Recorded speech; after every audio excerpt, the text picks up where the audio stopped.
gentlemen. Hey, everybody, welcome to the ClevelandMoto podcast number 510. Light them up, boys. Yeah. Ooh, you got in my face, Dan. Doesn't say it. In the face. Mine was already open. Got a little over here. Shit is getting wild behind the on a bar. motorcycle. Yeah. Delightful. That was worth waiting an extra 5 minutes for right there. That was right there. And that was worth the price of admission. We lost all of our viewers. But we did the money shot on the opening. We did. That violates all the rules of pornography. It does. I thought they usually film in reverse. Okay, now try to thumb it in. All right.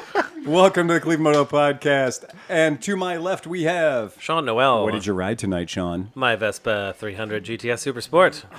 And to his left, Nick Klaben. Nick Klaben's our very special guest. What did you ride tonight, Nick? I rode a Honda Hobbit. Yes, you fucking did.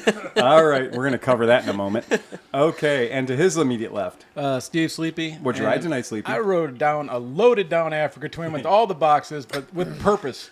Because I brought him cord reels, I took my mom clothes. That fucking bike was a truck today, and I fucking love it. It was awesome. It was in minivan mode. Yes. And can I tell you that it definitely gets less gas mileage, and it definitely isn't as smooth on the highway at 85 miles an hour. Not with 100 pounds of shit. No. Yeah. To his left, we have Johnny Mac 2014 Versy. wow, punctual. And to his left, Speedy Pete, what'd you ride? Honda Monkey, Monkey time. And to his left, the red one. Chris Smith what'd you ride? on the Monkey Yellow. The Monkey yellow. Also known as? Mustard. Mustard. Yeah, ketchup mustard. They need a green monkey for the relish. Relish. Okay, behind the bar today, we've got. Dan Krupke, What'd you ride, Dan? Tiger 660. Dan's not used to being behind the bar. Dan's normally in front of the bar. Yeah. No, you're fine. The other direction. He's like, what the fuck am I doing back here, But man? put your face in front of the microphone when you're talking so He that will. somebody can hear He'll you. get it. He's out of his element. Well, Gotcha. it's nice that they use that microphone because it's not as directional. Right. And to his left, Tom Pennington. hey, Tom's back. And for the answer, the buddy, which has been at the shop for almost 3 weeks now. Yeah. So I finally loaded up in the element last night, much to Renee's bafflement. She's Yeah. like, "Did you just throw that thing in the back of your truck?" Sure, why not? And What It the element's fits. for? to answer the ever-burning question of how many people can you put on a podcast? Yeah. It's 9. It's 9. All of them. Well, the funny thing is, I would have called attention to that later in the podcast to be like, I'm just reminding all you guys who also run podcasts Yeah. that we can run a 9-person podcast And do it. and do it. Well, right? I'm waiting for Grumpy Sewer Guy to come down the stairs. Yeah, no shit. That would be fun. That's a I negative. wouldn't put That's it. a negative. Oh, it's a negative? I'd make him sit on Sean's lap. Yes. Oh boy.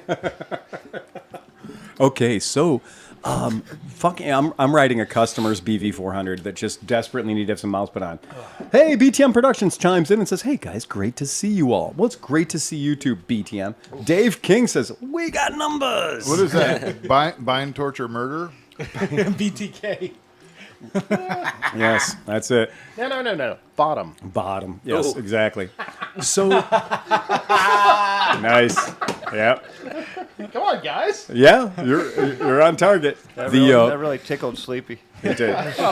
It did. In his bottom. As a top, So just kind of bringing people up to speed, in case anyone's wondering, this week at the shop, we worked on the very first Janus 450 that we have touched with our personal dick beaters. Nice. We got our DNA all up in that bike. Hell yeah. Tom replaced.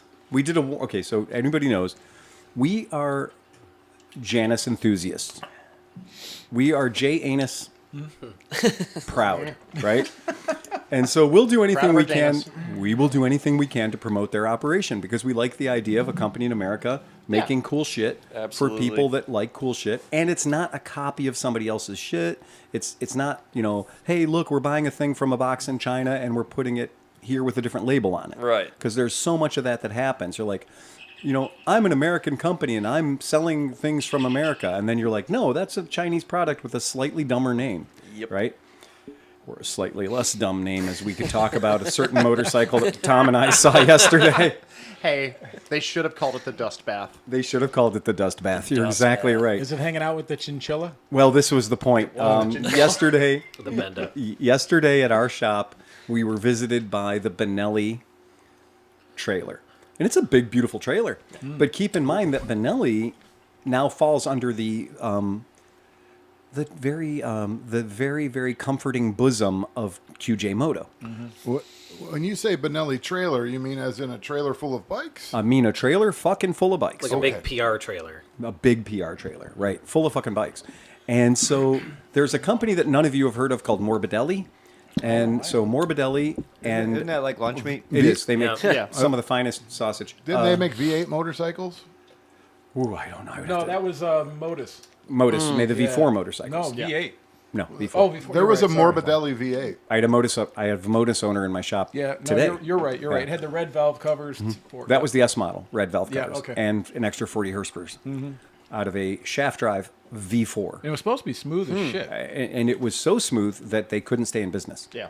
So they were one of those companies that we can go visit in the motorcycle graveyard. Yeah, JT Nesbitt and New Orleans did a bunch of specials for them, and they just kind of never went anywhere. It's just one of those bikes that not a lot of people could reach into their wallet that fucking deep. Oh yeah. And Yeah. it's a cool bike. I mean, how many? I mean, that's $100,000 at least. The Modus V4, it was a pile of money. Rich. But the point being, really cool bike, really great design. But to the people like the customer that I had in the shop yesterday, he's like, "Well, I've got this bike, I got this bike, I got that bike, and I got this bike."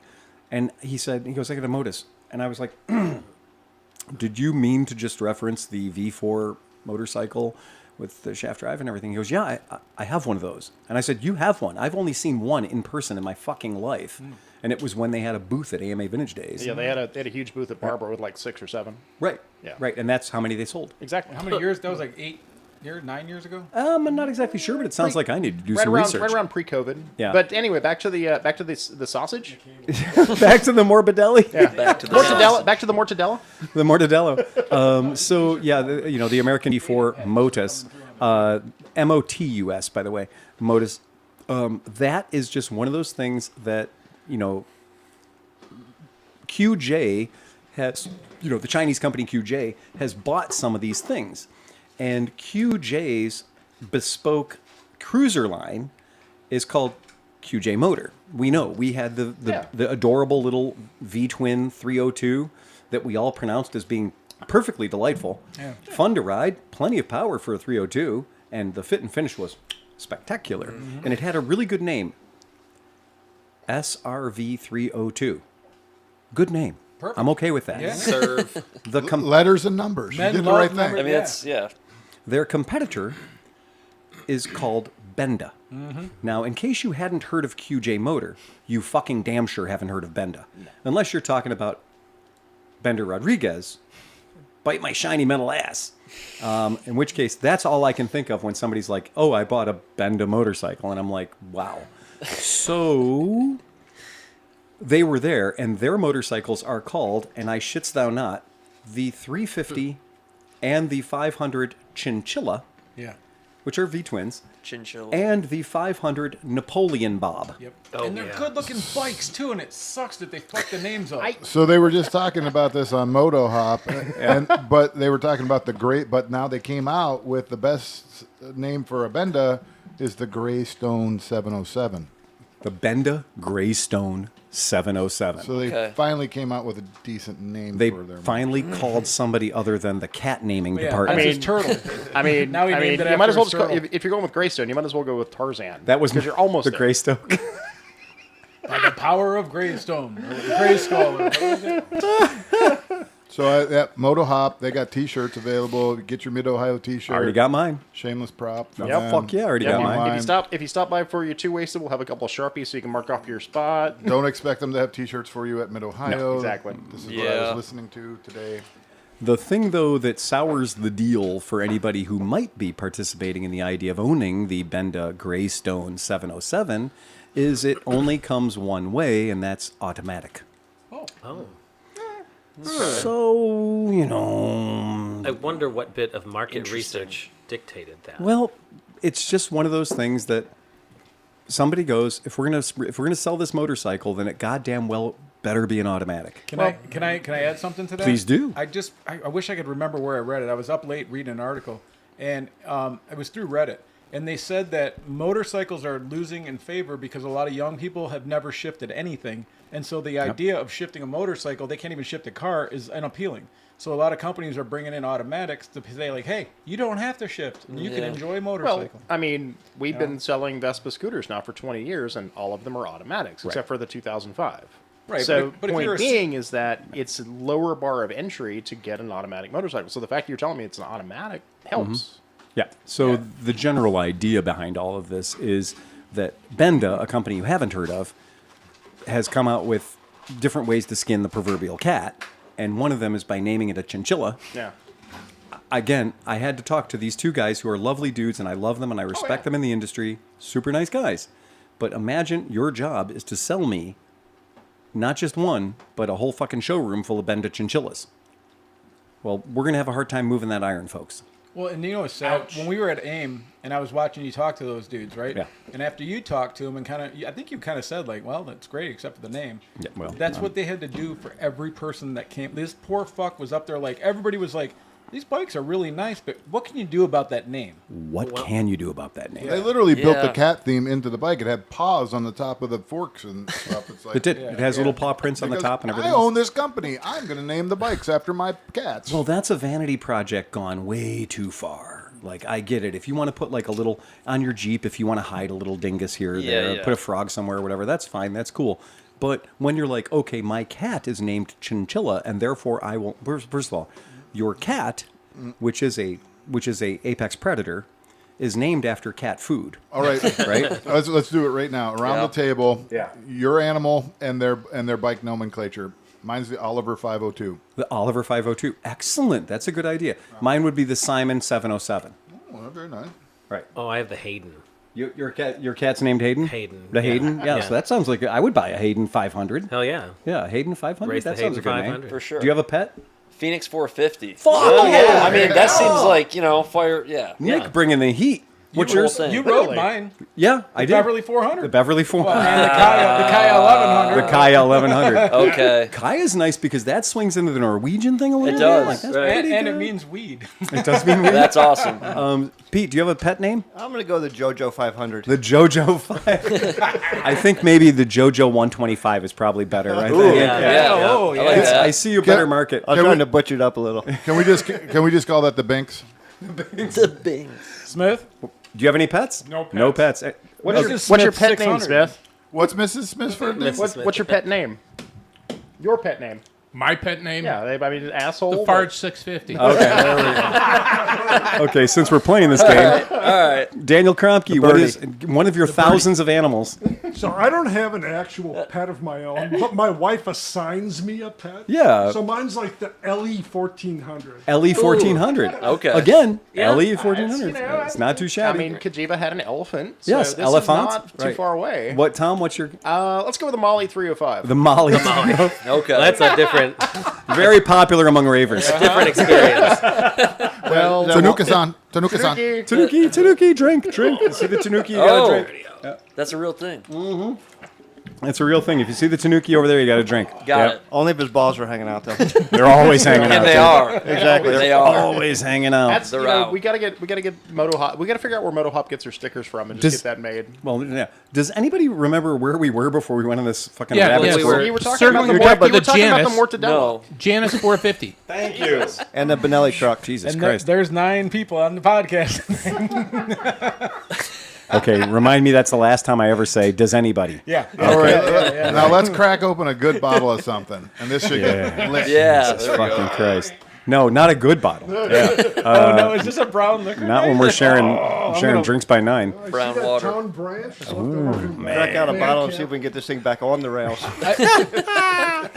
Well, There's some bad rum. so because Pipe Dream, that's a great. Isn't that a great? Is that a, that's an Ohio River rum? I think right? it's a Stroh's night. That looks good. Pull out the Stroh. No, nobody ever pull out the straw. I'm going to give you a little tip for the guys playing at home. So Nick rode his first Janus on I did. Tuesday night. Tell us about that, Nick. It was a wonderful experience. That's a great bike. It's a rigid. It is, but it just felt so smooth and Yeah.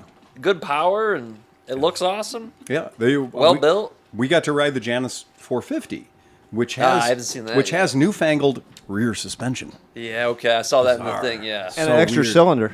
It has an extra cylinder, and it has fuel injection. And I got to take it out. Oh, I didn't know the How was 450 it? is actually a How twin. was It's a it? twin, isn't it? No, it's a single. Oh, it's a big single. I- I stand I'll- corrected. You're right. I'll Okay. bet you Is bag it? apples. It's a single. Is Okay. it a single? Well, it's got 2 exhaust headers, so it could be fooling us a little bit. It could be, yeah. I did it's see kind the of like dual- a yeah. GN 400. Like right, the, yeah. That's what I'm thinking. Yeah. It's 4 valves. They Oh. get 2 headers. But Yeah, it's only one okay. cylinder. Yeah. Right. That's what I think is going on there. The Let's get it straight, boys. Let's get it straight. we should have went to our really- resident Janus know. expert. It is a single. It is a single, but just like the RVPC, it runs dual exhaust headers out of that single cylinder. Yeah, I know. All the best singles have I 2 could- exhaust headers. I concur, Yeah. Doctor. Right. I concur, Doctor. I was very impressed by that. I just literally looked it up because I wanted to make sure. I was like, "Fuck it, dude! I don't want to misquote it and give it an extra cylinder."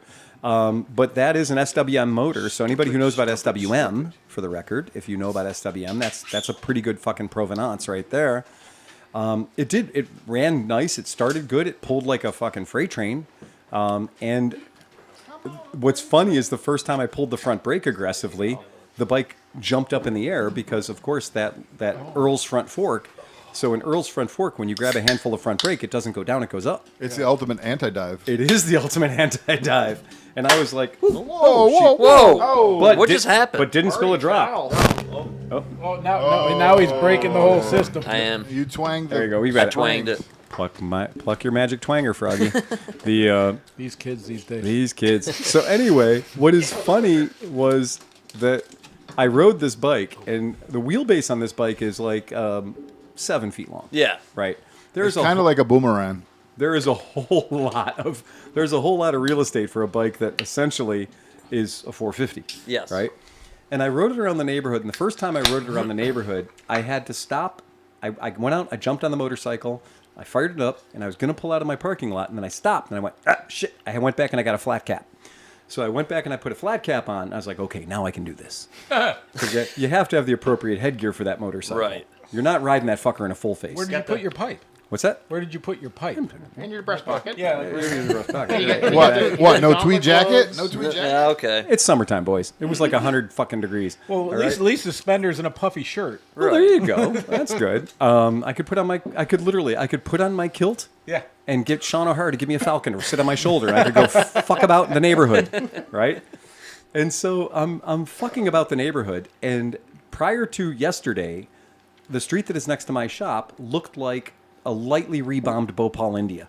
Like our street next to our shop is straight up fucked. Like it has been on the list of shit that Cleveland needs to do for about 30 years.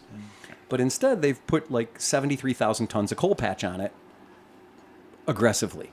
So it is the worst road to ride something that's a rigid or doesn't have great suspension. And I will tell the folks at Janus that it just ate that shit up. It ate it up. It was fine. It drove great. So I have only one concern with the Janus 450.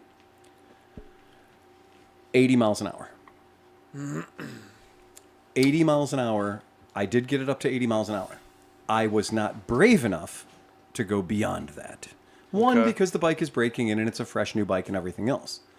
But on many other motorcycles I own, I can be at 80 miles an hour in the first of the gears, right? This bike is not in that much of a hurry. So it's going to take you a moment. You better have a nice little piece of road in front of you. You have 5 speeds? Oh, yeah. Yeah. Yeah, you got 5 speeds. You got to have 5 whole speeds. But what I will tell you is that at 80 miles an hour, the Janus is not a wide motorcycle. No. It is a narrow motorcycle. And it turns out that triangles are what make things more rigid. Mm-hmm. And where Janus has a bunch of triangles from its nose to its tail, it does not have a lot of triangles between its shoulders. Consequently, this bike does...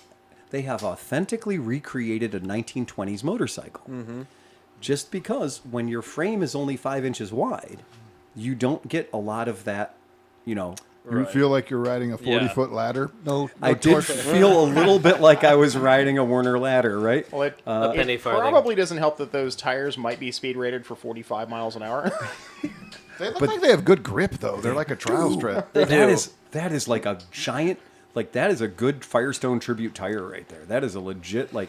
Look, it came off the finest of tractors from the 30s. Well, if you would have told me that was a bias ply tire, I'd have been like, "Yep, that makes sense." But white lettering. There's a little bit of white It lettering. looks on cool. I The like does whole look bike cool. looks cool. Actually, John, it's not white letter on the tire. It actually has the name laser etched into the rim. Okay. It's powder coated Yeah. and then laser etched. Okay. Yeah, it's pretty fucking It's tight.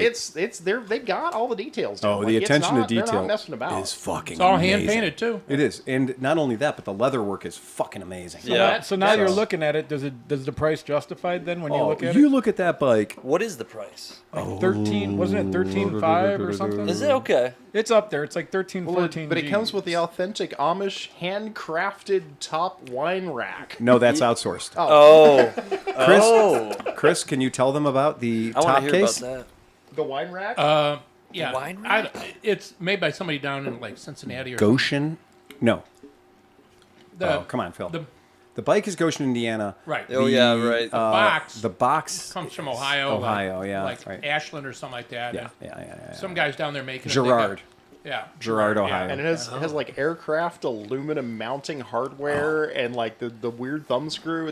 It's amazing, but it's one of those things you're like, you can't keep anything in it; it would just blow out. No, it's got a canvas top It has on a it. well, is Yeah. it canvas or leather? It's canvas. Okay. Yeah. And the customer's gloves were in there the entire time. They've never left. And So they never left. I can So I tell guess you it that is. it's rated to 80 miles an hour, which is probably 20 more than you should ever go. Also true. Right. The it's a $13,000 masterpiece. But it is one of those things that if you sit there, the mark of a good motorcycle is when you are walking past it and you go, whoa, whoa, whoa, whoa, whoa, whoa, whoa, and you stop. And you are now stuck. ADHD be damned. Asperger's be damned. You are stuck. You're looking at this bike and you are picking up things on it. Oh, Brembo brakes. You're fucking kidding me. Brembo brakes. It does have Brembo brakes Single on or it. dual? Single. Okay. Yeah. that's Well, all it one in the needs. front, one in the back. Right. I mean, dual depending on how you count them. But the attention to detail on this thing is super cool. I think the only thing that doesn't sell it for me, I think the biggest problem I have is that it doesn't smell like old parchment and it isn't covered in oil. Right. It doesn't smell like it's been in a Right. musty basement for Easy like to 30 remedy, years. though. I know, right? That's true. This bike should have The evidence. smell and the I mean- oil coverage is the only thing missing from this bike. This bike should have evidence of 100-year-old Cosmoline on it. Yeah. Maybe if they This just needs to have a sprayed, film. if they just sprayed it with like the under Wax stuff with oil. the- yeah, the wax oil, Wax whatever, oil. right around Spray the some neighborhood wax a little oil on bit. it. I Good just to go. noticed we lost our AMSOIL sponsorship on the big no. screen. Oh, Did it fall off? Is it I on? must have. I don't know. I don't see it. scared him away. Yeah, it's gone. Oh well. Dang. Oh well. However, it is the most American-made motorcycle currently Right. on that you can buy. It would have to be on I would agree planet with that. Earth. It would have Yeah. to be the most American motorcycle on planet Earth. What is? The Janus 450. No, I'm saying it is the Yeah. most American. What is? But you know what? I think that's where a lot of this is going to go because it's, things are made all over the world. So, like, as long as it's manufactured or put together here and stuff like they're doing, it is. That's awesome. I believe the phrase is final assembly. Right. Yeah. Well, Yeah. but they're actually welding the frames and stuff, right? Yeah. They do everything but the Frames, motor. They do every- right, yeah. do the fenders, the tanks. The point is where many companies will snap the phrase "Made in America" or "Made in Cleveland" Right. on a bike that ain't. They are, Yeah, we know. and we can go there and you can meet them and you can see that and you can get the experience and know, like, okay, there's a box from China that contains that motor.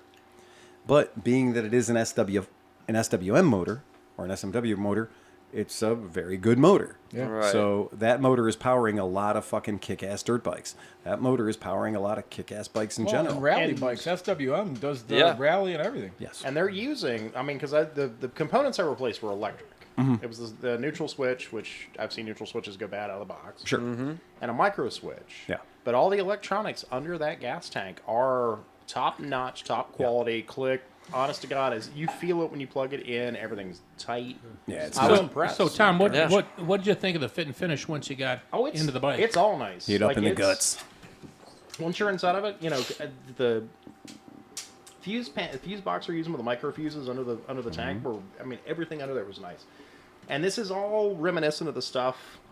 I worked on big dogs back in 2004ish. Oh yeah. Sorry to And hear it's that. all, well, yeah, but their electronics were always the downfall of the bikes because they were too nice for an S&S motor that shook it all to death. I mean, that's the problem, is that they literally would shake themselves to death because it was a giant paint mixer. And these are really, they're on par, if not better than the stuff even Piaggio uses. Yeah, I agree. I think it was really nice. I think whoever spec'd that bike and whoever took the time to design that and put it together really fucking was thoughtful about it. So you think our boy built it? Kyle. It's Eric? Kyle built. Kyle, Yeah. Kyle, yeah. Kyle built Yeah, that right together. Yeah. Yeah, I'm almost certain of it. That's awesome. It's really And cool. it's all good components. Like, it's Yeah. not It's cheap a nice stuff. bike. Yep. And that's one of the things. Like, okay, I don't have 13K to go drop and buy that bike, because also I don't like talking to old men. So, fuck that. Yeah. Rule that right So, out. so Sean, you Neither need to do buy I. one of these. Oh boy. You might luck yourself into a sugar daddy. Yeah. If I had to say, my goal is to drag down a 75-year-old widower with disposable income, that might be at the top of the list.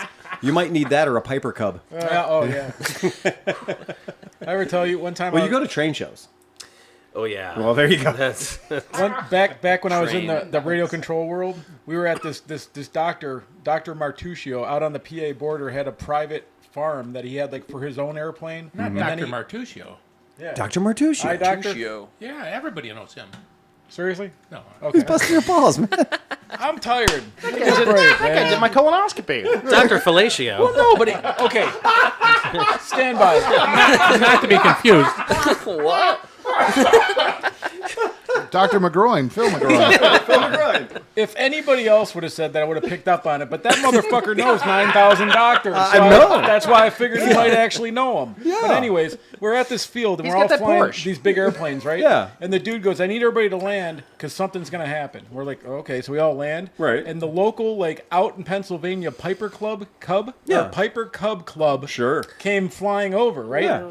And so a few of them were just circling, but this one motherfucker comes down, drags one wheel, goes straight the fuck up, does a fucking rudder over, comes back this way, all this shit. We're like, whoa. That's not 60 horsepower. And it's all at like 9 miles an hour. Like, this no, it is. It's like, whoa. He's But just then- the world's worst helicopter. Then the dude lands, and this 80-year-old dude in overalls with Yeah. a cane gets out, Yeah. and he walks over and he's like, "How you boys control those planes?" And I was just like, "What the fuck just happened here, man?" I literally got grandfathered in on my medical. Yeah, dude. Dude, you think those Cub guys still like? Dude, they're flying from their farms. I don't course think. they are. Yeah, they don't even have radios in half of those fucking things, dude. Come on. Yeah. You're out there busting FAA rules. FAA, what is Also, that? if Is- you've is never that been in a replace the Piper CAA? Cub, it is a piece of wood with like string wrapped around it. I It used- is. When I worked at the airport, I would have to go out for one of our elderly members at our airport, and I would have to go out and hand prop his Piper Cub for him. I knew you were going to say that. I was just watching a Contact. video of somebody hand propping it, and I'm like, oh, I've done my that. God, I that's did a it. terrible idea. $50, did same it. as downtown. I did it so much. I can tell you that you swing your leg, dude. Swing your leg. There's a rule. There's a rule. There's a reason. There's a technique for doing it. So you don't get hit in the head by an 80-mile-an-hour propeller, because that would be awful. But the reason my boss said, I know he's going to tell you that he can start it himself. I know he's going to tell you that. Don't let him. Because what he does is he sticks a wooden stake in the ground, and he brings a string, a rope, into the cockpit, lashes it around the seat frame, the strongest part of the plane, and then he hand props it himself from outside the fucking plane. Okay. Yeah. Then you got to make him juicy. You got to make him rich to make him start. So the first couple of seconds is kind of dramatic. That's why you need to have somebody at the controls. Now, how long does it take an 80-year-old man to go from hand propping to get into the fucking plane is way too long. Yep. So the guy who runs our airport was like, I do not want this to turn into this guy hand propping, and then either he gets hit by the prop or the plane runs away without him when he realizes that the stake that he drove into the ground with his foot isn't strong enough to hold back, 50 horsepower or 40 horsepower. Right. And so I was like, okay, I'll make sure to always hand prop him. Like, I'll always be there for him. And this dude would fly like, I'm going to fly on Thanksgiving. There's 18 inches of snow. Doesn't matter. I'm going to fly. Are you fucking kidding me? And I'm like pulling an APU out, like a heat unit for a Piper Cub that's made out of literally dope and cloth and sticks. So when I was flying those big planes, we got up to 200 cc's, 36-inch carbon fiber props. Yeah. The planes had 126-inch wingspans. It was like a 50% airplane. Yeah, I was basically, gonna right? say, And so you hand prop those, right? Yeah. And so, saying a lot of times by yourself, we'd use stakes in front of the stabs in the back, big, like they were permanently at the field. Right. So you drag your plane in there, put them in the thing, and then hand prop it, right? Right. But the trick is you kind of found the compression area, and then halfway back, and then push it through the compression, and then move your hand. And if it doesn't start, you let it stop, and then same thing, you spin it back around, get it to compression, push, right?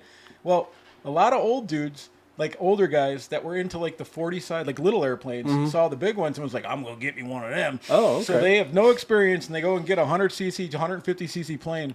I'd say in 1 year at the Jetway Airport out in Ravenna, 6 guys lost fingers. Oh, yeah. Whoa. Because you're trying to do the Cox bullshit Oh, with a you're little doing spring that. on it. Yeah, right. 200cc four-cylinder fucking like if you're just tuning two-stroke in, you motor have is like tuned into 28 ClevelandMoto horsepower Plane Talk. spinning a carbon We're fiber talking fucking planes. machete. Yeah. Not good. This fucking big, dude. It's crazy, dude. You can't bump start It's a a Piper sticky Cub. situation. The only way to do it is to grab the prop with both hands, put your weak leg in front of you, Okay. like you're marching for the Kaiser, right? Okay. And then you throw the propeller down at your leg. Yeah. So your leg is under the propeller, and you throw the propeller down at your leg while you're swinging the leg out of the way. Because what that does is that pulls your head out of the path. The leg going backwards pulls your head out of the path of the propeller. So getting back to motorcycles, this is why it's now called the Napoleon Bob. Yes, Napoleon Bob. Yes. It's a whole special thing. Yeah. And that's just, it's fucking weird. It's fucking weird. Welcome to Cleveland Airplanes. Welcome to Pilot Chat. We do everything here. Yes. We're the favorite radio Next week, station of your we're local talking speedboats. FBO. Yes. Right. So you see when you're traveling, Pete, when you guys are traveling these long journeys and you're out having a nice little sojourn, what's the most dangerous animal that you've seen or encountered whilst away from home on your motorcycle? A Karen. I've seen a lot of bears. Bears. I've seen, bears. Bears scare me. Bears scare me They're too. scary creatures. I mean, When I was in North Carolina, we were on this tour in Asheville, like this bus tour, because we're old and I do that now. Yeah, that's And it was awesome. It was a really fun tour. The guy was awesome. But anyways, we're in the middle of this beautiful, like, Asheville. Like, all the houses there are 1.2 mil, like, classics. Like, the books were written in them. Bear. And the guy's like, look to your left right now. And, like, 4 feet away from the bus, there's a fucking, like, 600-pound black bear rummaging through fucking garbage. I'm like, holy Not a problem shit. at all when you're in a bus. No, it Yeah. wasn't. But I'm sure on your motorcycle it's not Yeah. as fun, right? one of our customers. Black bears are just big raccoons. Yeah, Right. I mean, Oh, I'll just give him a hug. Tanuki-san! Tanuki-san! No. One of our customers was traveling in the Smoky Mountains, and he and his wife go out, and their dinghies, for lack of a better term, they have a nice camper, and when they get to their destination, the camper's planted and everything's leveled out and all the thing, they've got 2 top shelf Vespas that they ride around on, and these are 300cc, 85 mile an hour Vespas. So they go around and they're strafing turns and Charhola and all kinds of good stuff down there. But occasionally, as one does, one stops to procure provisions. And so provisions were procured. Provisions were stored under the seat of said Vespas. Oh, dear. They went back to the camp. Drinking ensued. People forgot about the provisions being under the seat of said Vespas. More drinking ensued. They went back into the camper for sexy time. And sexy time was interrupted by what can only be described as other animal noises. Those go hand in hand in my house. Hand in hand, huh? This is going to turn into a bear joke, man. Well, my friends, they looked out the window of said camper and found out that her shiny silver Vespa was on its side being batted back and forth between 2 rather large bears who were doing what they could to open the seat. But they didn't have the remote. They didn't have the keys.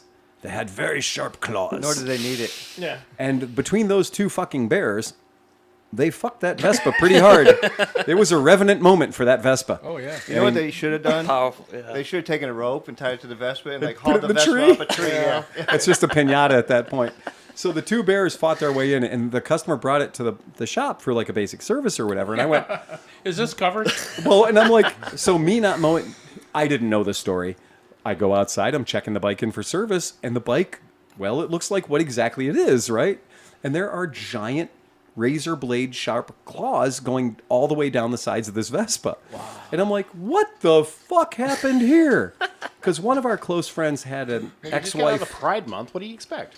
One of our friends had an ex-wife that was rather upset with him. And she happened to have a hatchet. Do you know what a hatchet is, Bug? It's like an axe, only smaller, but I like to keep Here, mine I'll show razor sharp. The handheld I'll show you. axe. It's a divorce the hard way. Well, so she had taken this hatchet to his Vespa and put no less than 60 holes in it. Really violent holes, like you took a pike to it, right? Lizzie boarding the thing. Whoa. Lizzie boarding the fuck out of it. And again, he recovered that bike. So bears, on my trip to Alaska, I was told by some people, and I've told the story before, always piss on bridges. And I was like, odd advice, tell me more. Well, when you piss on a bridge, if you have to, if you got to go 10-100, pull over in the middle of a bridge, because then you have a sight line left and you have a sight line right, in case your smells or your noise of your interesting motorcycle has caused the local fauna to decide to come out and see if you're delicious or not. Then you'll have time, however long the bridge is, to put your man meat away, jump back on your moped, and hustle your fucking butt off his fucking bridge. In the opposite direction. What if there's two bears, one on each end? Well, then you're fucking bear fucked, I guess. Well, then you pull your parachute out and you're fine. You jump off the bridge. Base diver. I'm off the bridge. You gotta go in the water. I believe the kids call that airtight. And, yeah, you become rock hard and full of semen. It's like a Russian submarine. The long and short of it is, you can pull this up, Sleepy. Now we've talked about it long enough. Yeah. He got off the motorcycle and offered the bear food, and this then one. the bear killed him. I was This about to old reference this chestnut. story. Yeah, this is in Romania. Hey, that's my helmet. One of my favorite thought that was you, things in the world is This is the literally before the guy picture? takes a selfie with the bear that is about to kill him. Dumb ways to die. Yeah. Yeah. Shit. Yeah. Look at this bear that's about to eat me. And this is not this is a man of means. He's got his Ray-Ban on. He's got an HJC high-vis cool shit. He's smiling. He's smiling. Bears are wild animals. Yes. And they're fast. Right? And they're super hungry, yeah. They're super I don't know why you're near it. Like, what are you doing? Get out of there, dude. He is exactly one fatality too close to that bear. Yeah. Well, and the thing is that dude told us one down there, if a bear is out in the middle of sunlight, Yeah. they're hungry. They're They're hungry. not like they're not to be fucked No. with. Yeah, it's finding food for its cubs or whatever. Whatever. Yeah. It's generally looking for somebody to shake down for food. Yeah. Crazy. So that Cordura jacket didn't protect him. No. No. No. But it'll do no hope. fine on the highway. That might be a new rating system for air tech. Yeah. Aerostitch. Aerostitch, yeah. Aerostitch. Aerostitch is just like Is it- one is it- bear paw, two bear Is it toes. grizzly rated? Black bear. Black bear, grizzly rated. Kodiak. My shit's koala. I'm I going got some koala shit. go polar. Yeah, D30. Drop yeah. bear. Right, polar bear. Ooh, man. The polar's their winter riding gear. Yeah. Yeah. That's It's, like when it's you made go... out of sealskin. See? Bad idea. Does anybody else smell that? Look at this awesome one-piece leather. What's it made out of? Sealskin. That should be no problem going to the Arctic. It's going to be Ocean. watertight. Yeah. Oh, There's man. killer whales jumping out of the ocean. We were up on the Olympic Peninsula a couple years ago on Honda Trail 90s, vintage ones, and we were going down a trail, and we come up to a tree that's across the road. Yeah, there you go. So at great effort, we lifted the bikes over this tree, which is as tall as this table, 3 feet tall Jesus. or something. We get the bikes over it, and then we start riding maybe 100 yards. A bear comes lumbering right across the trail. I was like, holy shit. He must have been watching us when we were lifting the bikes over the Say, come on, over the guys. tree.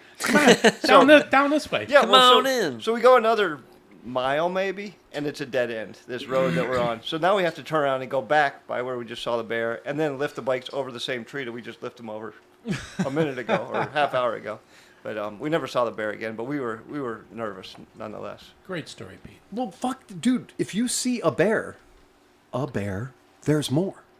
You're only seeing the least good at camouflage. Yeah. You're like, Yeah, that you're one's looking, not trying to hide. Right. but- When you you're get- looking at the friendly ambassador Right. bear. When you Yeah. get off the plane in Bozeman, Montana, you have the option of when you go through the airport of buying bear spray. At the airport. At the right there. airport. At the airport. They literally will sell you bear spray. Now, on the way back out of the airport, Right. they have drop spots To for drop your bear off your spray bear in case spray. you haven't So they used can it. resell I for the next see. guy. Yeah. Whoa, that's a So racket. that's the That is a thing. hell of a racket. They Dang. literally will sell you a fire extinguisher full of bear spray to walk out of the airport. I have a new business plan now. Tom misheard him though. He said hairspray. I don't need that. Hairspray. I'm going to set up a Wow. booth next to Killboy at the Dragon. So there's going to be Killboy at the Dragon, and then there's going to be, Bear Knot. Bear away. Yeah, Bear Away. Bear away. Yeah, Bear Away. Well, that's the and thing is- I'll sell just bear spray at the Dragon. But that's the thing. It's literally down there. It's all because that's my area. Right. It's black bears. If you make loud enough noise, black bear is going to go. Well, fuck! I don't need a sandwich that bad. Fuck you. Okay. I had Okay, a lot well, of. fuck off. I had actually a lot of black bear encounters when I was hunting in Potter County, PA. Right. But I always had a 30-06 on me, so it was Exactly. not such a big deal. Problem solved. So I'm going to set up a booth next to your booth, and way I'm to going to do it. sell scent that you just get to slap on your buddy's back. Like, hey, good ride. And then you don't got to worry about it. I'm not a bear expert. Like if I see a bear in the woods, I'm just like unassing the Oh, AL. yeah, no, I'm not gonna take the resume. Assholes and elbows, I'm gone. You only need a 22 to get away from a bear. Just got to shoot your buddy. Dude, my wife. Shoot your buddy in the knee. I thought she was going to be dead in Nashville. She was going to go and try to kiss. You know my wife, dude. She'll kiss the Literally, bears. She'll yeah. be like, guess what? We're bringing him home with us. I'm shocked that you managed have to a come bear? home without extra I know. animals.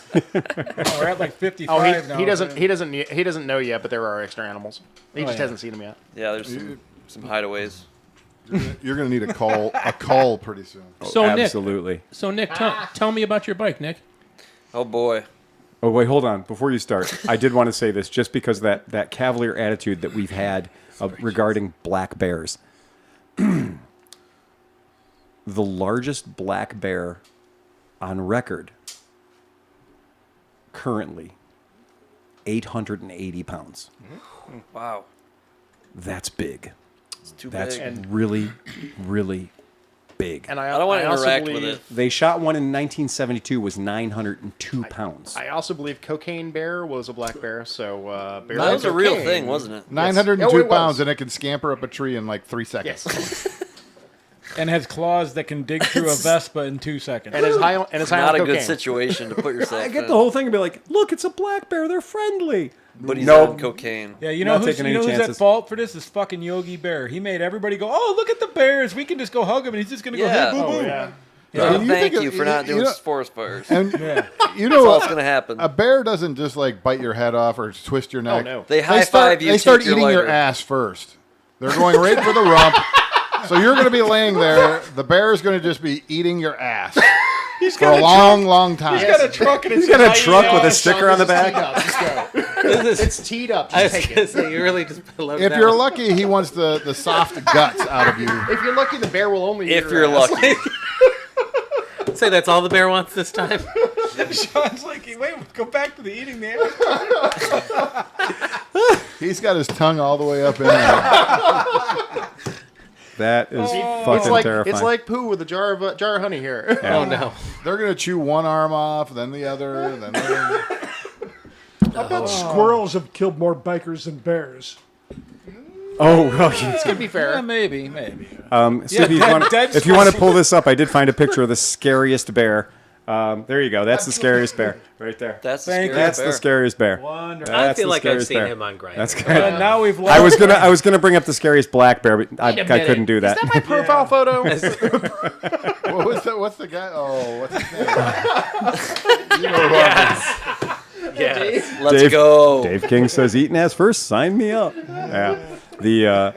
Yeah, that's not fun. God. That's awful. So before we, so should we introduce like So we have your Nick- name, but So Nick, Yeah, yeah. okay, Moving right along. So We've first done, of all, like- because we have people that weren't here an hour ago or 2 hours ago, so let's talk about one. How did you end up in a basement with a bunch of old white men? Oh, yeah. This time. That's like a long.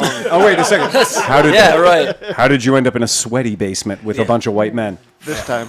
Man. yeah, the noise you're hearing is a fan in the background. It is 137 degrees. In If we turn the old fan Yeah, off, the yeah, podcast yeah. stops. Yeah. Well, I rode my bike, my Honda Hobbit.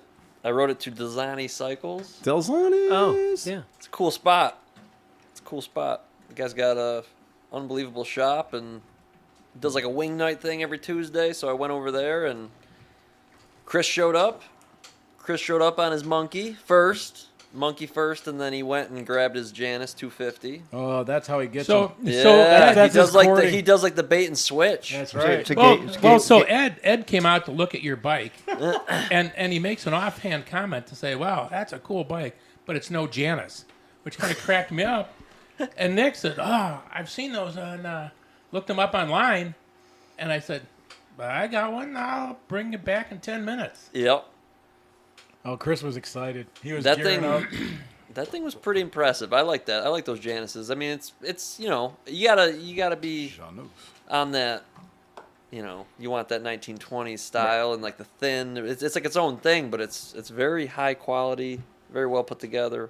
When you're The fact sick of that it's- being when you're sick of being normal. Yeah, and it's cool and it runs so good. Well, but don't forget, Smith jazzed his up, though. He's Right. got all the cool Yeah, parts on it. and yeah, he everything. does. Yeah. I saw you got the extras. Did it in my own shop. Yeah. The so now So of all are you a Moped Army member? I am kind of loosely. Right. I am. I pop in. Yeah, and I then pop our local moped group. So we have what do we have? We have OPED in Ohio. What's your group that meets up on Wednesdays at Skidmark called? That's Shapes. That's Shapes. Yep, and that's a moped collective of a bunch of brilliant people that love these little bikes, and every Wednesday we meet up and we wrench on them. So tell us more about the Hobbit, though. I mean, it's not just a Hobbit. It's been No, that it's one's special. so much more than just a Hobbit. So yeah, I got into Hobbits super young. Like I found one with like a tree growing through it in a guy's junkyard when I was like 14 years old, and kind of was just, you know, why does this thing have pedals and an engine and the whole thing? And I, you know, cut the tree out of it and brought it home, and I just got running. I got it, you know, going, barely running, 20 miles an hour. It was, you know, red and white PA 51, so they only go Right. 20. And I got it running and everything, but then I just was like, well, maybe these aren't the mopeds to get because it seems really slow. And then I got like a Pook and the Sax, and I was like, no, they're all slow. Well, it's Phil brought that up. Phil was like, I can't believe he didn't do a Pook or a Sack. And now we So- found out. Yeah, he yeah, I did. did. I did like a Murray. Obviously, like the rule is, if you're going to do this, you can tell in every community, whatever community you're into. I don't care if it's decoy ducks or whatever. There's like I see you're new here, right? Yeah. So if you show up with a Pook Magnum Mark II with a pipe on it, you're new here. That's easy. That's attainable. That's approachable. It already came with a 2-speed fucking gearbox. Yeah, right? yeah. It's not hard to make that bike go 50. Right? It's pretty fucking easy to make that bike go 50. But how we know how long your beard is, how tall your wizard staff is the more inappropriate your starting point is. So if your starting point is very inappropriate, and yet you end up with something that's hella exotic, then we're like, oh, wizard level achieved, because anybody can make a Magnum Mark II into a quick moped.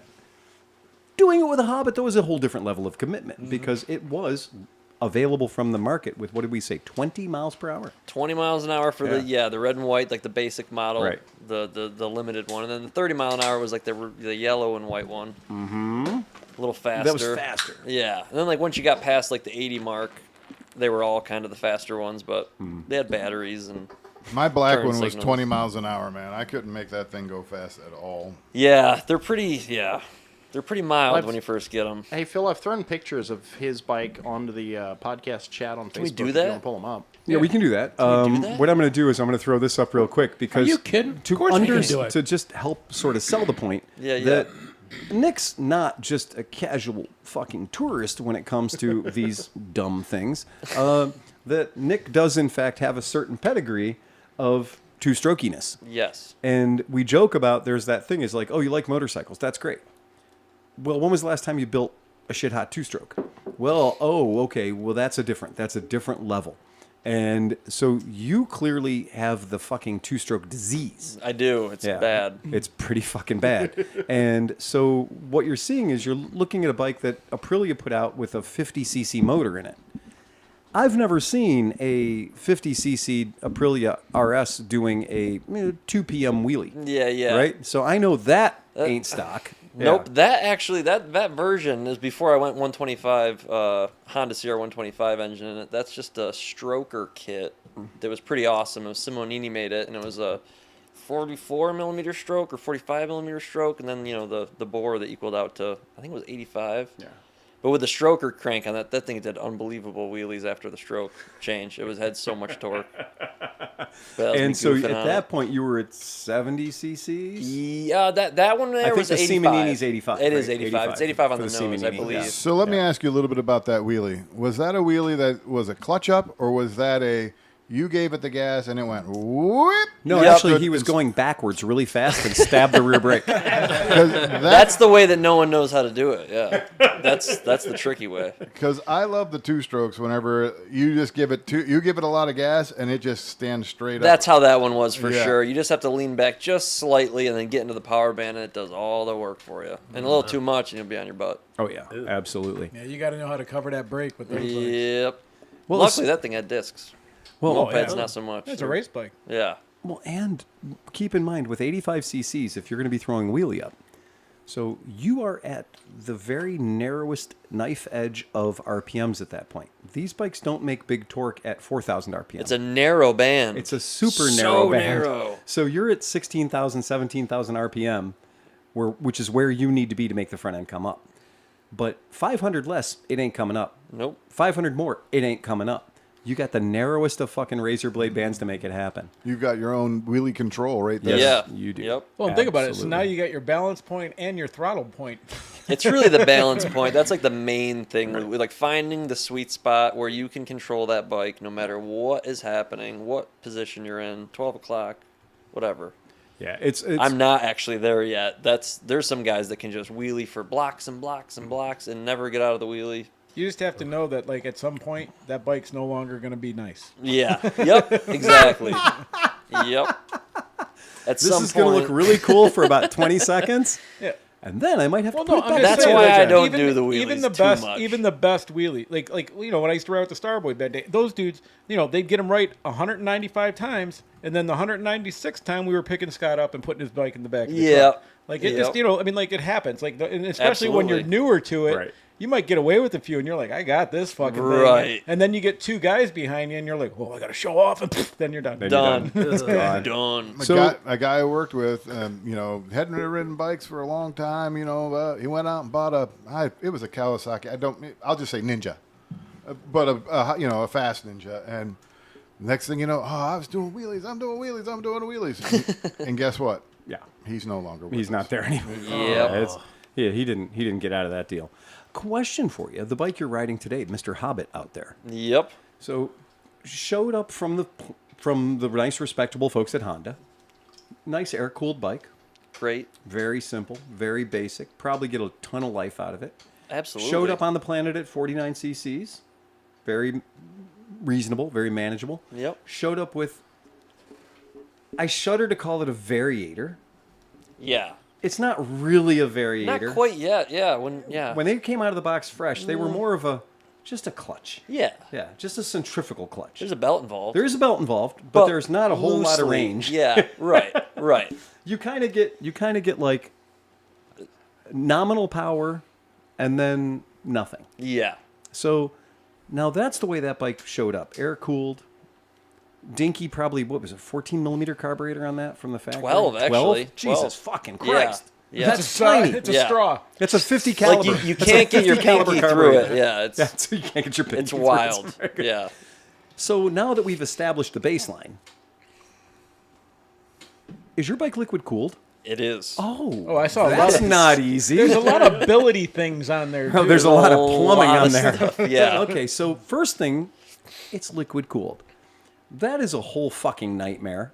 It Because, is. one, you're not just letting the water go out the bottom and carrying 5 gallons with you. Right. No. You have to bring it back. You have to make it very hot, make it very cool, and then bring it back again. Yep. That's awful. Because, and anybody's worked with liquid cooled motorcycles before, you'll know that air goes to all the wrong places. Right. And it never goes where you want it to go. And that's where there's weird things happen, cavitation, etc. Yep. So how many cc's are we now?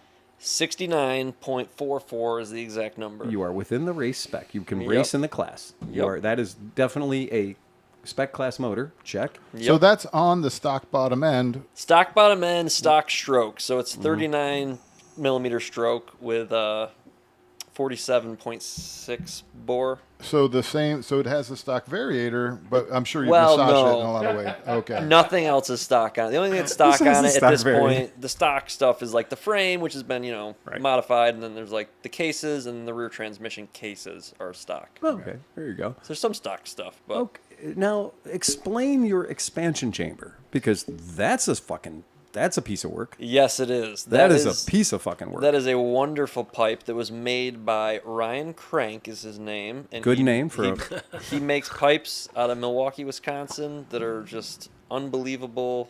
He makes them for, any bike, any kind of project you got. So you could say he cranked that one out for you. Absolutely. He did two of them at the same time, actually, which is Oh, really he cranked, impressive. he cranked Yeah. 2 out at the same time. I had him What's make his me number? 2 pipes, and he sent them out, and they were absolute rippers. And this one's still on that bike. The other one I ditched I went with like a dirt bike design, but this thing's just, it's been on there for 5-6 years now, and thousands. I've got 8,000 miles on Oh, that look, bike. Moto Hop's slobbing on himself. Where do you put a radiator on a Hobbit? Right behind the front tire. Tom, where did you put that picture? I've on the podcast group on Facebook. I've got a couple. Do you mean on the podcast chat? podcast? Yeah. On Facebook. Yeah, typically Hobbits are step through. I went top tank. That way you automatically instantly have a spot to put a radiator. The tank's not there anymore. So. Exactly.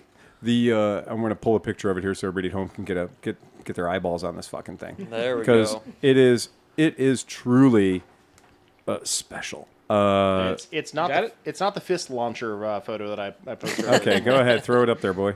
You got it. Throw it up, throw it up, throw it up. Okay, Oh, so there yeah. you go. So this is Doesn't that giant hand grip in the front wheel get in the way? Yeah. What is that? Good picture. that's so because this bike is just a very there aren't too many Hobbit parts that made it through No. the selection process. No, they, those are meant to go 20. So Right, yeah, we exactly. had to bail on that. You had to get rid of all that We had to shit. bail on all that. pretty much. Electric fuel pump? No. Gravity. Look closer. Still running gravity. It Look, has- look nope. closer. It has a vacuum operated It sure fuel pump. does. That's Look a at that. boost bottle. Yeah, I see the boost bottle Yeah, now, and I that's see the boost bottle. It gets teed in with the line that feeds the Makuni Malossi style- rectangular style. Yeah, fuel Malossi pump. style vacuum fuel pump. Yeah, it's like a Yeah. 1.7 liter per whatever. Very nice. Jesus Christ. Okay, so now I have another very small question about the piece of shoestring that That's- is running from the end of your crank to The water pump. the water pump. That's a robust O-ring. I was going to say, Yeah. that looks reliable. Yeah, and it actually, honestly, it's the craziest thing. Those are so reliable. Like the black nitrile ones, like I have on there in that picture. That thing will last 1,000 miles, and they're 10 cents a piece. So who Right. cares? You can carry- Carry a couple in your backpack. You could You're just good. put them on the bike. Yeah. You could Like just every have them ride. I could scattered zip around. time to the Every ride. frame. Just whatever. change it every ride. Yeah. Like a, Yeah. like a Moto Hop has expressed their impressiveness. But your water pump drive system is literally ein O-ring. Yeah, and then Right. once it's running, the fun thing is you actually remove the O-ring. Like right now, it'd be not running. You Right. pull that O-ring off. You put it on the seat. You Right. put your pull start rope, which is just a piece of inner tube attached to a rope. Oh, so that's your system for starting the Yeah, bike is you wrap a around that piece of that- inner tube. Yep. Okay. Yep. All you right. pull it around there and you yank it and it fires up, and then you go ahead and you put that O-ring back on while it's running. flying. While it's running. Like changing the belt on an old Volkswagen. Yeah. Exactly. Yeah.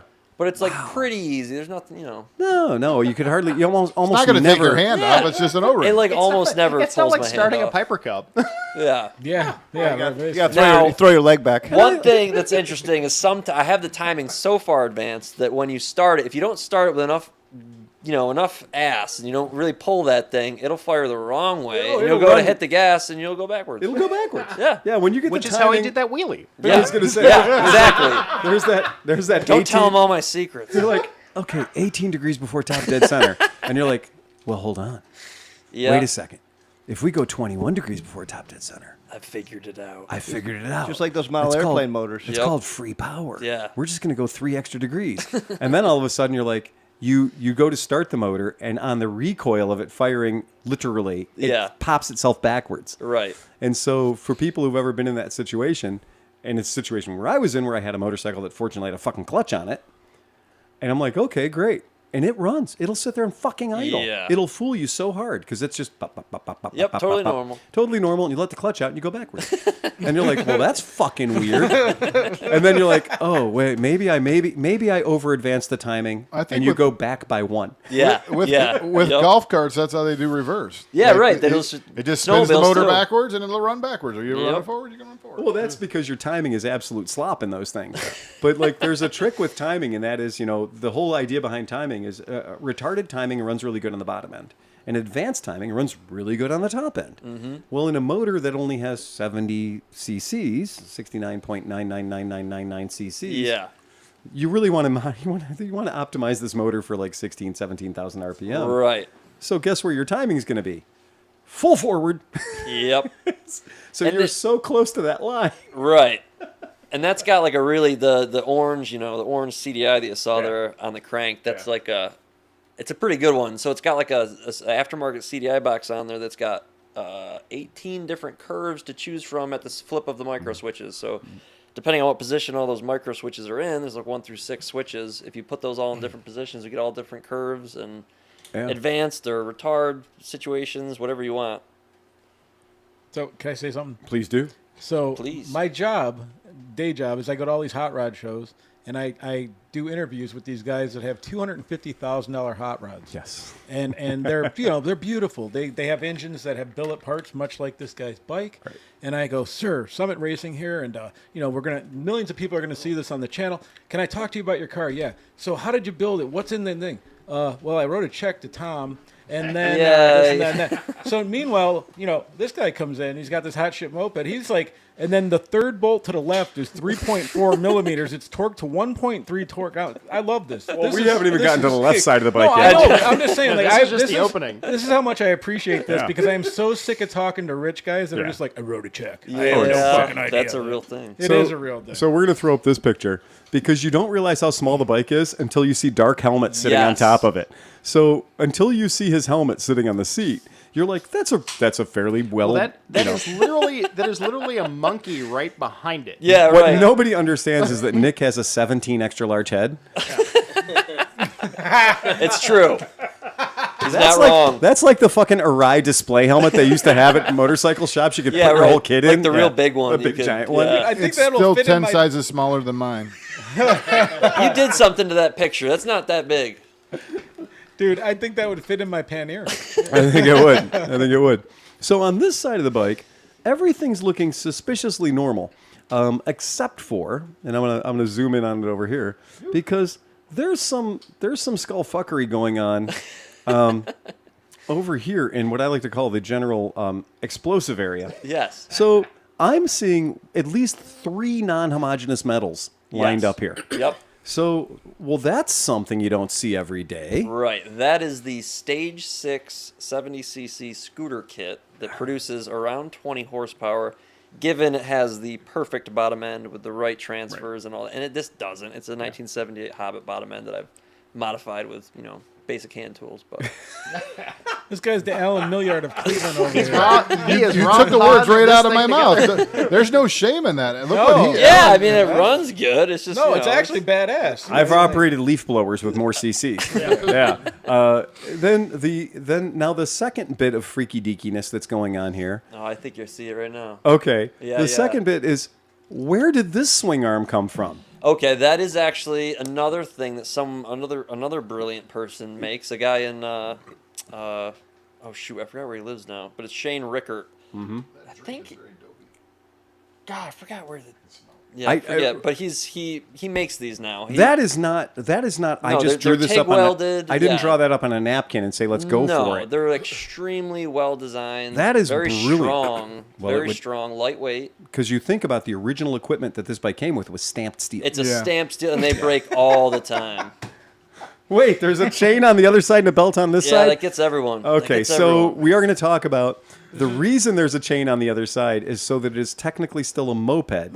Moped means motor and pedal. That's Right. what they're Oh man, from. you could work at my shop tomorrow. Yeah, he didn't want to I ride say a that mow. 100 times a week, man. I mean, I've got like 6 lips now. I mean, there's 3 available. You want them? And I love the whole idea of the superfluous pedals and the whole deal, but you Yes. are still chain drive. You are still functional I pedals. do like the pedal. I mean, sometimes you don't want to rev to 14K to get Right. through a park. You know what I To mean? get So going. you turn the thing off, you pedal through the park. Everyone's like, "Whoa, that's funny." That's a very quiet. quiet. It's a new electric scooter. Yeah, it's an new electric bike. moped. Cool. It's good to Oh, go. and You you should make fire it it a up and like, hybrid, what? dude. That would be the ticket. Make it hybrid. It's and been put- done. Yeah. It's been done, and I would love to do one. Actually, Oh, it is. yeah. It's not a bad idea. So Not in the face. Not in the face. the just dancing, right? The just dancing on legality. Yeah, And yeah, then, yeah. So what is going on with our final drive back here? Because, okay, so in the front, we've got a variator clutch assembly. Yep. That That's is your open primary there. That's fully definitely that's your open primary. fully open. So that's just so you make sure you never wear long pants. Tie your shoes. It keeps you right, exactly. Oh, that just dude. keeps you away from bell bottoms, Yeah. right? That would be a bad day, dude. Right. Ouch. Get in the shoelace. Yeah, the just- shoelace for sure in there, Just man. say goodbye to your leg. But this is so. Is this a?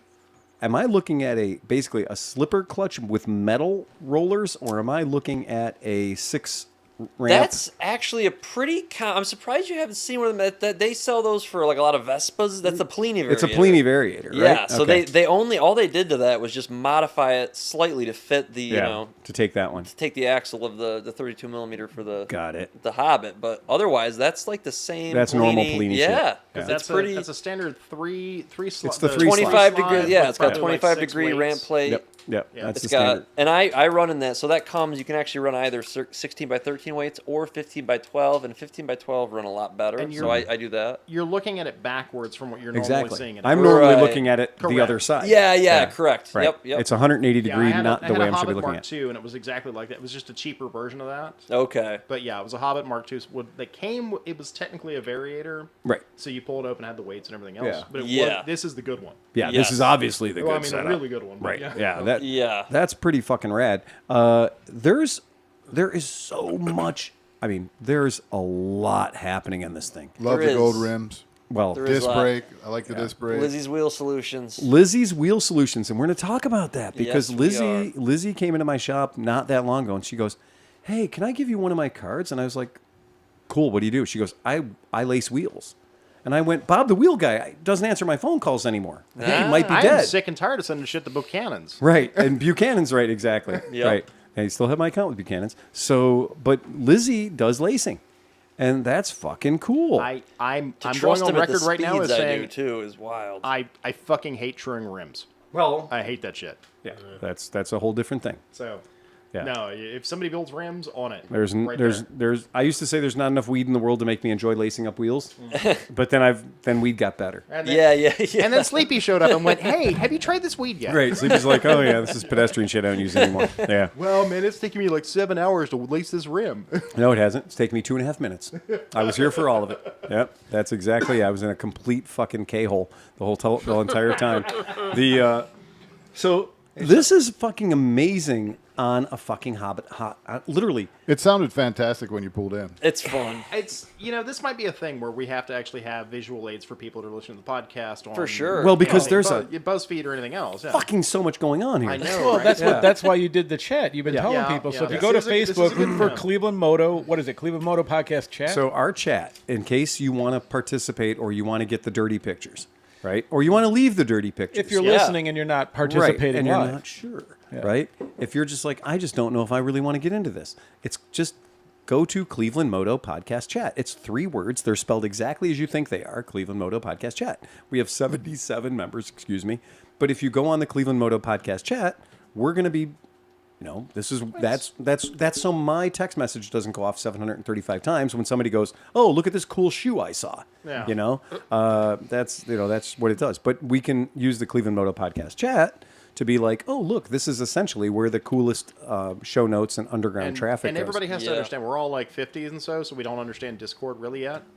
So we're we not could there conquer Discord. It's just yet another channel to be on. Yeah. Right. I mean, come on. So go to Facebook for the old people and the teachers. And I gotta balance my time between my signal and my grinder. My signal and my grinder. My signal and my grinder. I gotta go back and forth. We have a good question for Nick. Go ahead. What is the maximum RPM of that motor? About 16.5. Probably the fastest I've seen it spin. All right, somebody else posted a question a few minutes ago too. Said, "How do you have this thing registered as a motorcycle or as a moped?" I noticed you had New York plates on it too. So what's the legality in say New York versus Ohio? I think it's the same. I just have it registered in New York State as a Class A moped, which there's A, B, and C. C is like the 20 mile an hour. B is 30, and then A is, I think, 30 to 40, and you have to have insurance on it. But I was like, whatever, insurance on a moped is like, $80 a year, so whatever. I just did that, and then they handed me a plate, and I was off. And off you fucked. Yeah, and I didn't even have like a no title for that. It was just a barn find bike, and I went in with a bill of sale that I wrote myself, and it's exactly how you do it. It's really easy to register those. How many? So has this top end? Has this been the only version of this top end so far, or like so many of us, is this version 3, 4, 5, 6, 7? That's actually a great question. So this is actually number 2, but I didn't need to do that. I took it off because I put 5,000 miles on the bike, and at that point, hours. Yeah. Wait a minute. Oh, wait a second. Yeah. For the kids, You brushed over for that. the kids playing at home. Okay. If you can imagine. All right.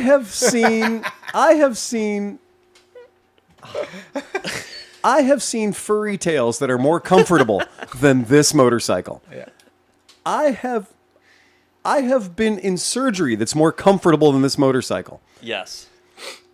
5,000 miles on this motorcycle is 100,000 miles on any real motorcycle. Correct.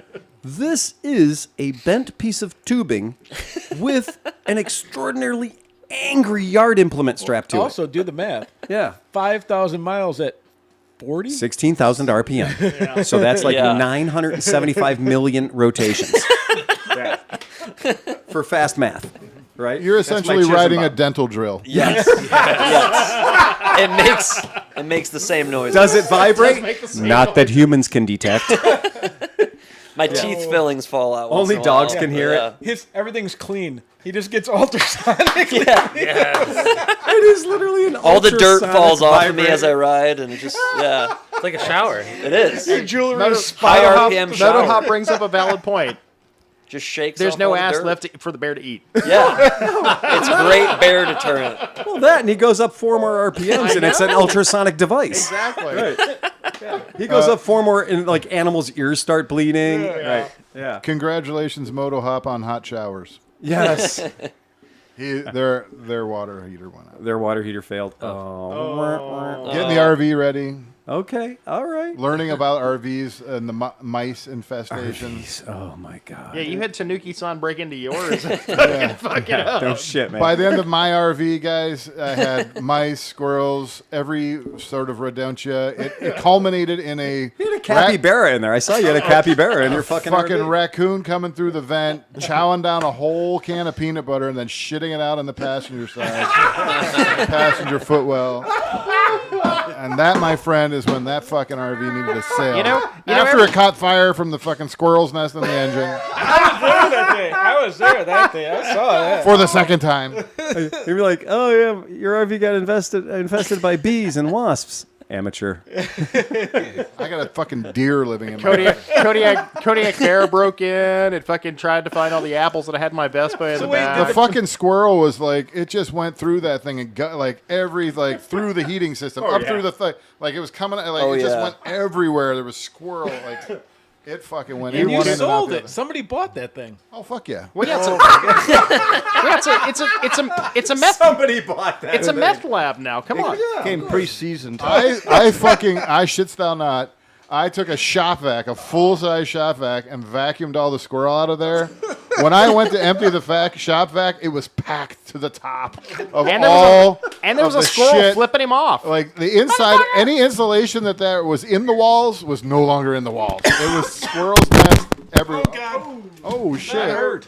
What was that? What happened? I don't know. The whole world is ending. I don't understand. But All right, they were talking about how they got squirrels in and they ate a diabetic mouse because they got into a bag of sugar, And a squirrel or a mouse, Squirrels high on cocaine. a mouse can fit through a 1/4-inch gap, an 1/8-inch gap. It's Wait. stupid what they. A diabetic mouse? Yeah, because they had a bag of sugar in their. Well, let's call it a moving truck RV. I don't know if you remember last year that he's got the mini split. old U-Haul. Yeah. Yeah, it's like a big old fucking Yeah. a 1994 U-Haul. Yeah, and so they were violated by a mouse. I had mice. I was trapping the mice, and if I wasn't quick enough, mice were eating the mice in the trap. Yeah. And it was like, Don't tell Renee that.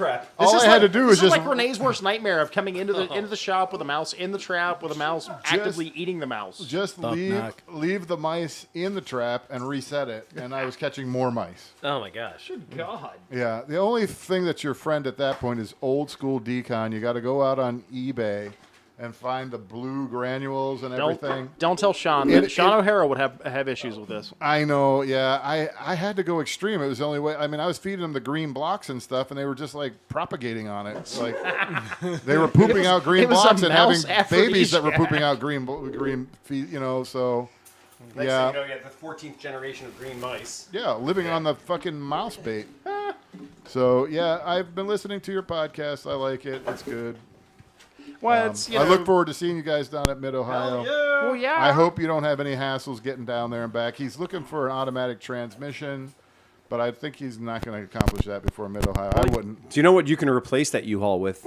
Another U-Haul? Is another U-Haul, right? Because it turns out they'll rent them to you. Oh, yeah. Yeah. Well, I keep talking about getting an After Becky band and I are camp. like, we want an RV, and Phil's like, I just want to rent RV. I will Like, be happy to U-Hauls continue every week. renting U-Hauls. Every time I write U-Haul a check to have a clean, dry, That quiet smells like sleeping Fabuloso. It's so They perfect. have a mini It's literally, we opened it up and smelled they like a have Mexican mini split. restaurant. But I don't think, hey, Kevin, how you doing, bud? I mean, that was One of the reasons I'm so pumped about Mid Ohio this year is Kevin's coming down and he's going to be racing a CB160. He is going to be racing. So that's going to be some awesome. Nice. You talk about timing. He had that. His was at 45 degrees. I'm like, I don't know. It just about depends on the motor. So everything, there's going to be a timing mark for every kind of different motor, and just depending on your motor, there's going to be a God-appropriated timing mark, and we're going to violate that. Yeah. Right. They're going to be like, okay, that's what Honda said was right. Turn We're it not up- doing that turn it up anymore. to 11. Oh, on his bike, nothing hasn't been violated. Right. That's the whole idea. Yeah. Everything's fully violated. It's completely fucking violated. So this motor. And while I was there helping him, I violated him too. So when I'm looking at this motorcycle, what I'm seeing when I look at this particular fucking Honda Hobbit is that this is not your only bad idea.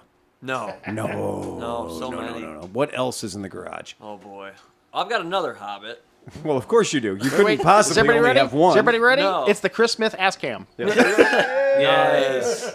There we have it. Couldn't see him. He's camouflaged. Yeah, he's fine. He's compliant. He's camouflaged. Yeah. Okay, so you have another Hobbit. That's, I do. That's It's less interesting. a little less interesting. I saw it in the back of a boat. Yes. Yes, Yep. exactly. I boated that a few You times. boated and It's great to go from marina to marina with a moped. well, this was Andy. the. If you don't have a boat. Yeah. And if you don't have a boat, Just or going. if you don't have a super reliable Cruising boat, the marinas. Right. so this is a fun one. I'm just going to throw this one up just so the folks at home can see it. Let's throw that. No, up you 'cause- can't, Kevin. That's true, Kevin. Oh yeah. All right, there you go. So that's how you know that you're doing it right. Is when you're, yeah, Just trying to live the dream. yeah. When you're just, the guy on the Honda Aquatrax is like, no, really, I got a Honda too. It's Yeah, cool. yeah. Mine's red and white. Yeah, We're just vibing. We're just together vibing. Yeah, check it out. This is cool. And so that's a newer one with the mag rims. Yeah, I got the mags on there. it's pretty cool, man. You're truly living your best life with Why do I that. feel like Scotty's like in the background chasing him down? Well, I think right, and you pull up at the dock of the yacht club in front of the like proper fucking Yeah, oh yeah. $200,000 boat. And you're like, yeah, but does yours have a fucking moped? Because mine does. Pulling it out on that dock and ripping was Right. hilarious. You stole my Hobbit. Yeah. Right. I think that's cool. I totally approve of this way of looking at things. Yeah. Yeah, I You gotta think make that's rad. things, yeah. You got to make shit work. Bring the That's joy cool. in. But that's fun. I mean, that's super duper cool. Okay, so we got two Hobbits now. Yep. Yep. What else you got? I have the Aprilia still. You and still have the that's- Aprilia? I do still have the Aprilia, but Right. it's getting a different swap. It's gonna get a 400cc EFI 6-speed from a KTM or a Husqvarna. Okay. All right. Oh, Either that'd a be a fun TE300i engine That's gonna or be the it. KTM 250SX. Both of those are absolutely noble donors. Yeah. Yeah, those are noble donors. Outrageously powerful for that size frame. But Oh, yeah. everyone said that about the 125, and I ripped that thing for I was years. going to say, yeah. It's, Yeah. And when somebody's like, well, that's outrageously powerful. Like, no, it's No, not. because- They yeah. make two strokes up Well, to I mean- 1,000 cc's. Right. Well, I mean, that frame, they have the 125 version for that Exactly, frame. that's how and then I they looked have at the it. 250 Cup Challenge bike, which is You know, not much bigger. My buddy Paul Kohler, who races sidecars, I think he has the 125 taken apart in his attic. Okay, no kidding. Yeah, I dude- might be able to hook you up with Dude, something, that would man. I'll be- set you up with that Paul would- because I know he's yeah. not doing anything with it. Like it's just sitting there. So he's That's- raising sidecars right now. so- Absolutely, yeah. Do you begin or start worrying about structural integrity of the frame once you get up with that much horsepower and that much motor in it? I mean, I don't know. I don't know how robust the frame They're is. pretty good. The I- RS50 is a really, really big, rigid aluminum frame. Yeah, I was gonna it's say, like a so- full sport bike, but then the subframe is where it holds the engine. You'd have to kind of make that real nice, but for a 125, I felt like what was there, plus, some triangles was good. Absolutely. Always add triangles. Yeah, just when in doubt, It's- add a after- triangle. After last year's sidecar fiasco, that's probably not a I'm bad gonna tell you, when they put that fucking sidecar in that Benelli TNT 135, and everybody's and all the fucking genius level minds, and we're talking about people with engineering degrees and shit like that. Monkey Phil walks up, and I looked at that cocksucker, and I went, "Not enough triangles," and I went and sat back down, and I was like, and everybody's like, "Take it out for a spin," and I was like, "I don't need to. It's not enough triangles." And I took it out, and it did exactly what I knew it was going to do. It sucked hard.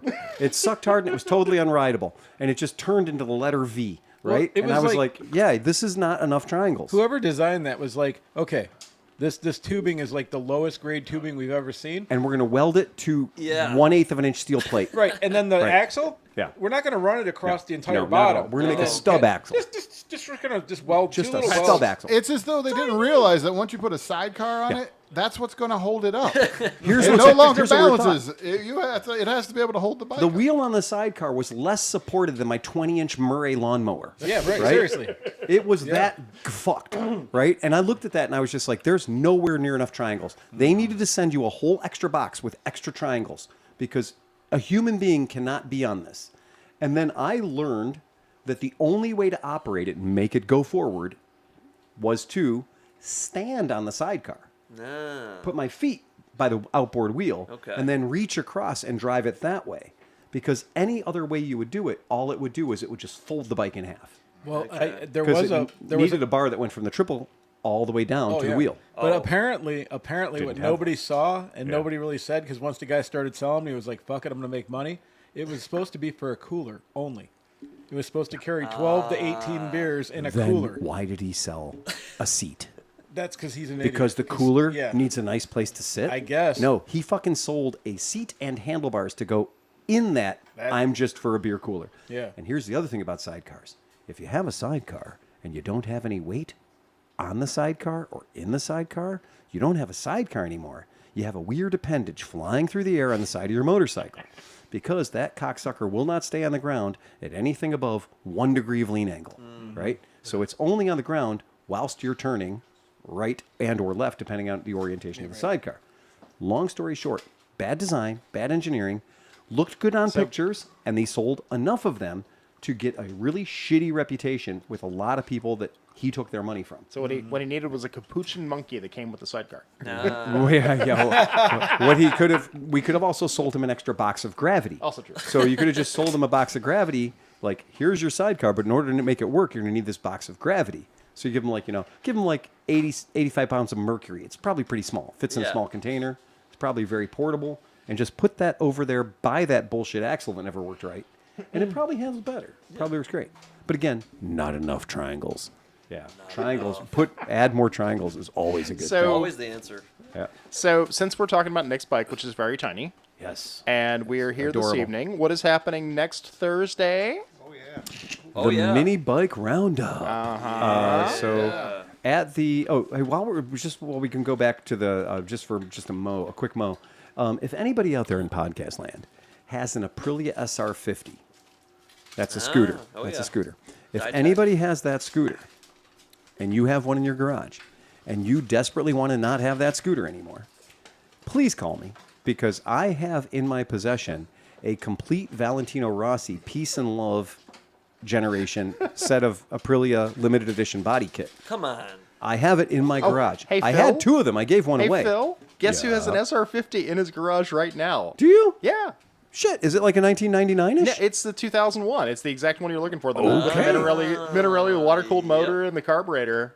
Well- it's been blown up for 10 years. Is that one Ditech or no? No, pre-Ditech. That's pre-Ditech. Yeah, Yeah, it is, it's right. pre-Ditech. You can throw the the picture up there if you early want Ditechs will take the same body Got it. work. Okay. to. Yeah. Oh. You So- just nerded out Yeah, beyond that's my what that is. capacity. Yeah, so that's the Peace and Love edition body work. I don't remember Dude, if I that's salvaged like- the motor or not, but that's the Minarelli Yeah. water If you're just listening, it's something.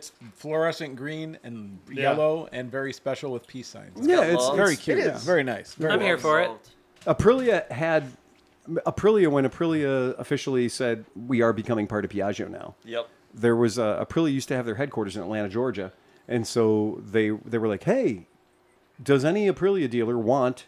And they had a whole list of shit. They were like, "It's going to be like shit, the cost of Tanuki. shipping."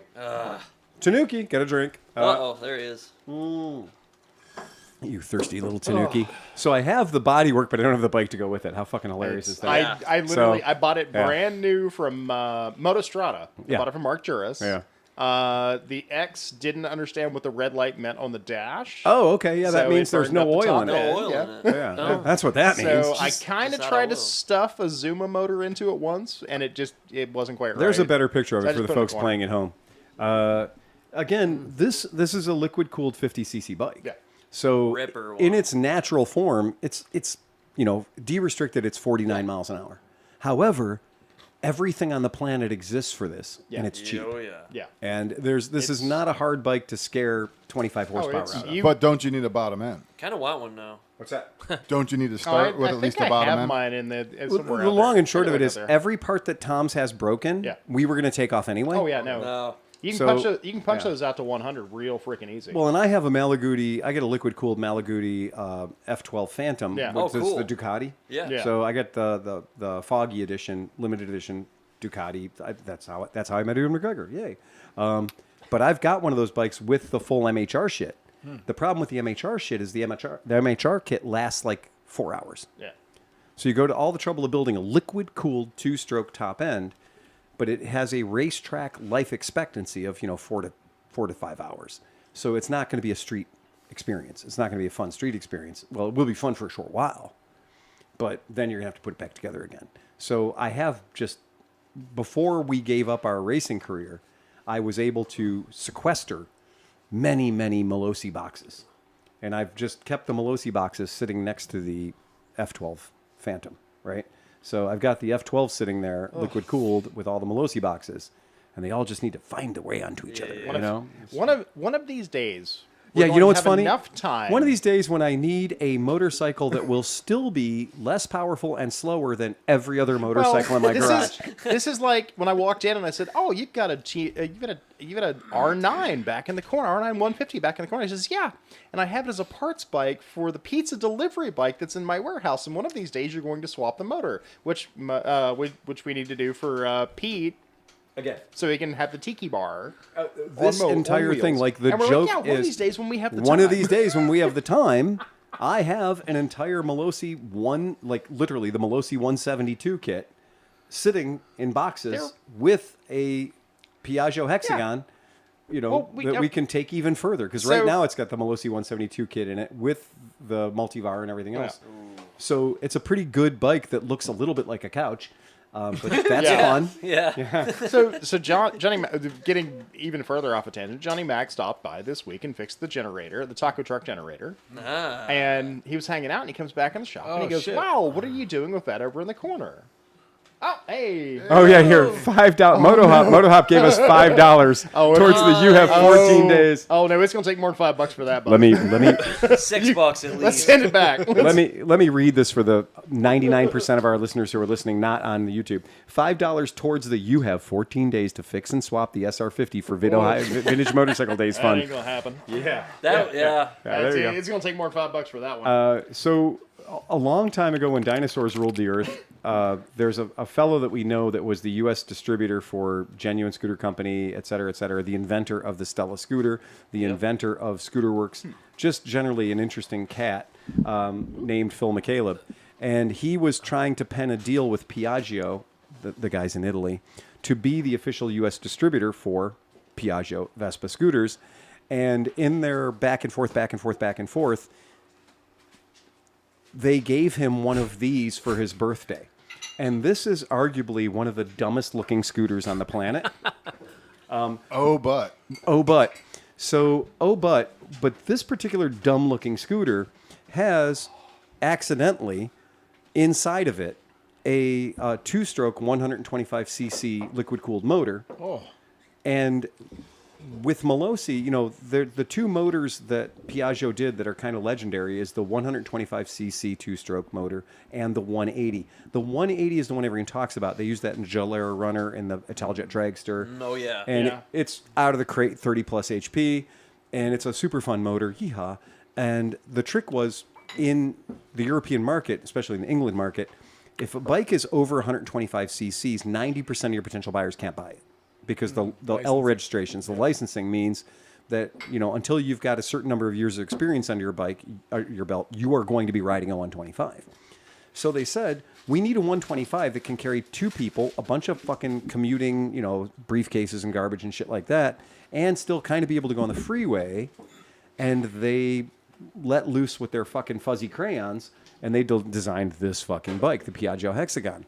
Well, it turns out that when Molosi was building when everybody built all their high-speed, low-drag shit for that sweet-ass 125cc two-stroke and that sweet-ass 180cc two-stroke, this bike has that motor in it. So it is very possible. I witnessed that bike doing 75, 80 mile an hour. It'll run 80 miles an hour, no problem. This bike with the standard Molosi kit that's on it right now. And here's what's weird about kits, like when you're talking about two-strokes. Hey, dude, I got a 180cc bike. It's two-stroke. Good for you. Do you want to put a kit on it? Yes, I do. You're going to put a 172 kit on it.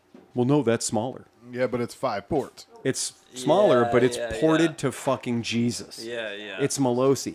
You know, it might be 8 cc's less, but it's 50% more.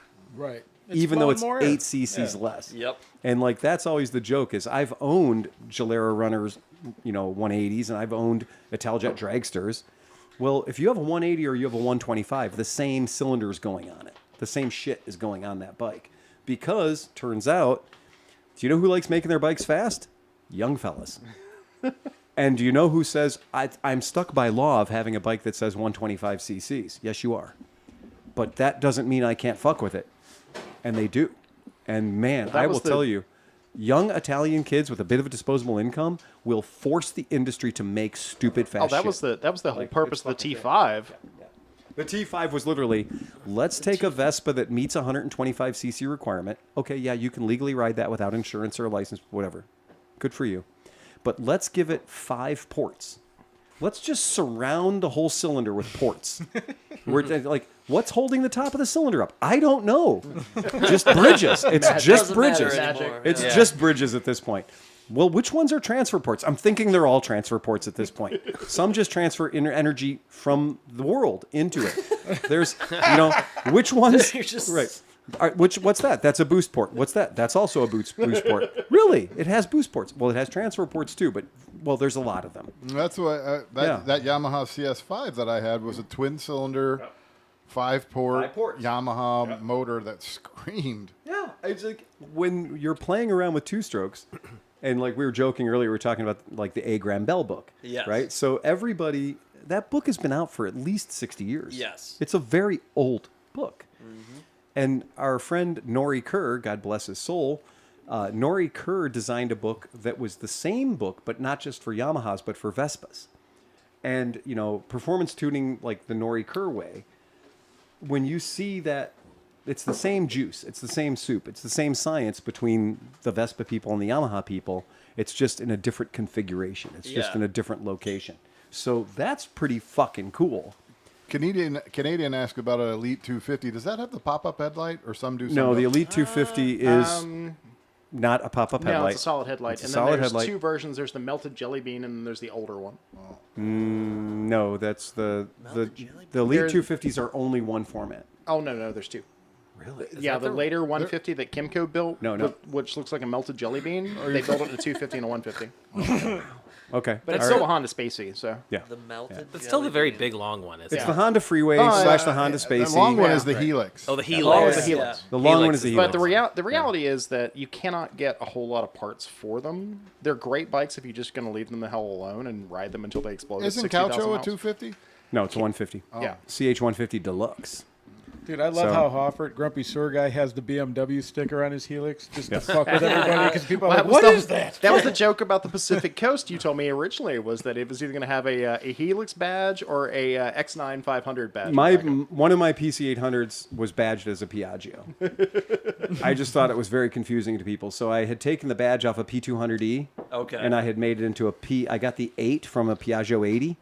So I took the 8, and so I instead of saying P200E, it said P800E, and then I completely badged it out as a Vespa. So, And so you get a big giant 800cc Honda yeah. scooter that's 100% authentically badged as a Piaggio, and it's white with blue trim. Okay. Oh, So it's okay. color specific. Yeah.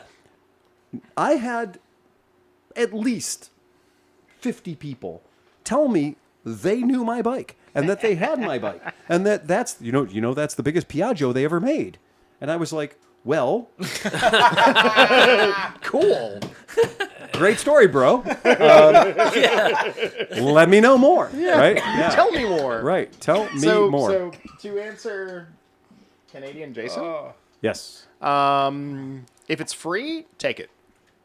Yeah. If it's not free, Yeah. don't spend a whole lot of So money. yeah, here's the trick. He said he was scooter curious and Yeah. he was looking at one I of had those. this really stupid idea one year. I showed up at the Niagara Scooter Rally, which is a traditional vintage scooter rally. Oi, oi, oi, skinhead, oi, oi, oi. Put them on the glass. Put him on the glass, yeehaw, never forget. So I decided it would be really fun to show up at that rally because at the time, all the really fast boys had TS1 kit Lambrettas. Yeah, that were yeah. all, It's sitting on my lip right next to right next to my desk is sitting one of the most fastest ones from there. Exactly. So, and I got a garage full of that shit. So I thought, you can spend a lot of money, a whole lot of money to make a 60 or 55 mile an hour Lambretta go 80 miles an hour. Or you can spend $200 and you can buy a Honda Elite 250. Or a Riva 180. Okay. Yeah, So I yeah. bought a $200 Honda Elite Yep. 250 that had a Kenwood car stereo on it. Yeah, It had really? a Honda. Absolutely, it was factory. It was a Nice, Honda okay. factory Kenwood stereo. It is on one of the hardest accessories to find. No, Damn. $200. It was on the Oh. bike when I bought it. I Oh, didn't yeah. have to work hard at all. But that's the problem. It, is that it was you there. either get it or you And the don't. guy that I Yeah, sold yeah. it to, he didn't have to work hard either. Exactly. He was like, dude, do you have the stereo for that? And I was like, I do. Hell yeah. Right? And he's like, how much do you want for it? And I said, $300. Yeah. Because I paid $200 for the scooter. Yeah. So I went to an actual, real, sanctioned motor scooter race at Circleville on one of these bikes. And I worked and I put it through tech. So I safety wired it. I did all the things you had to do. And here's what I'll tell you. I took this bike to a scooter rally where everyone is riding bikes that go, the fast bikes are going 80. Stoney's nitrous-powered Lambretta Yep. is going 83. And I passed the group with a beer in my hand.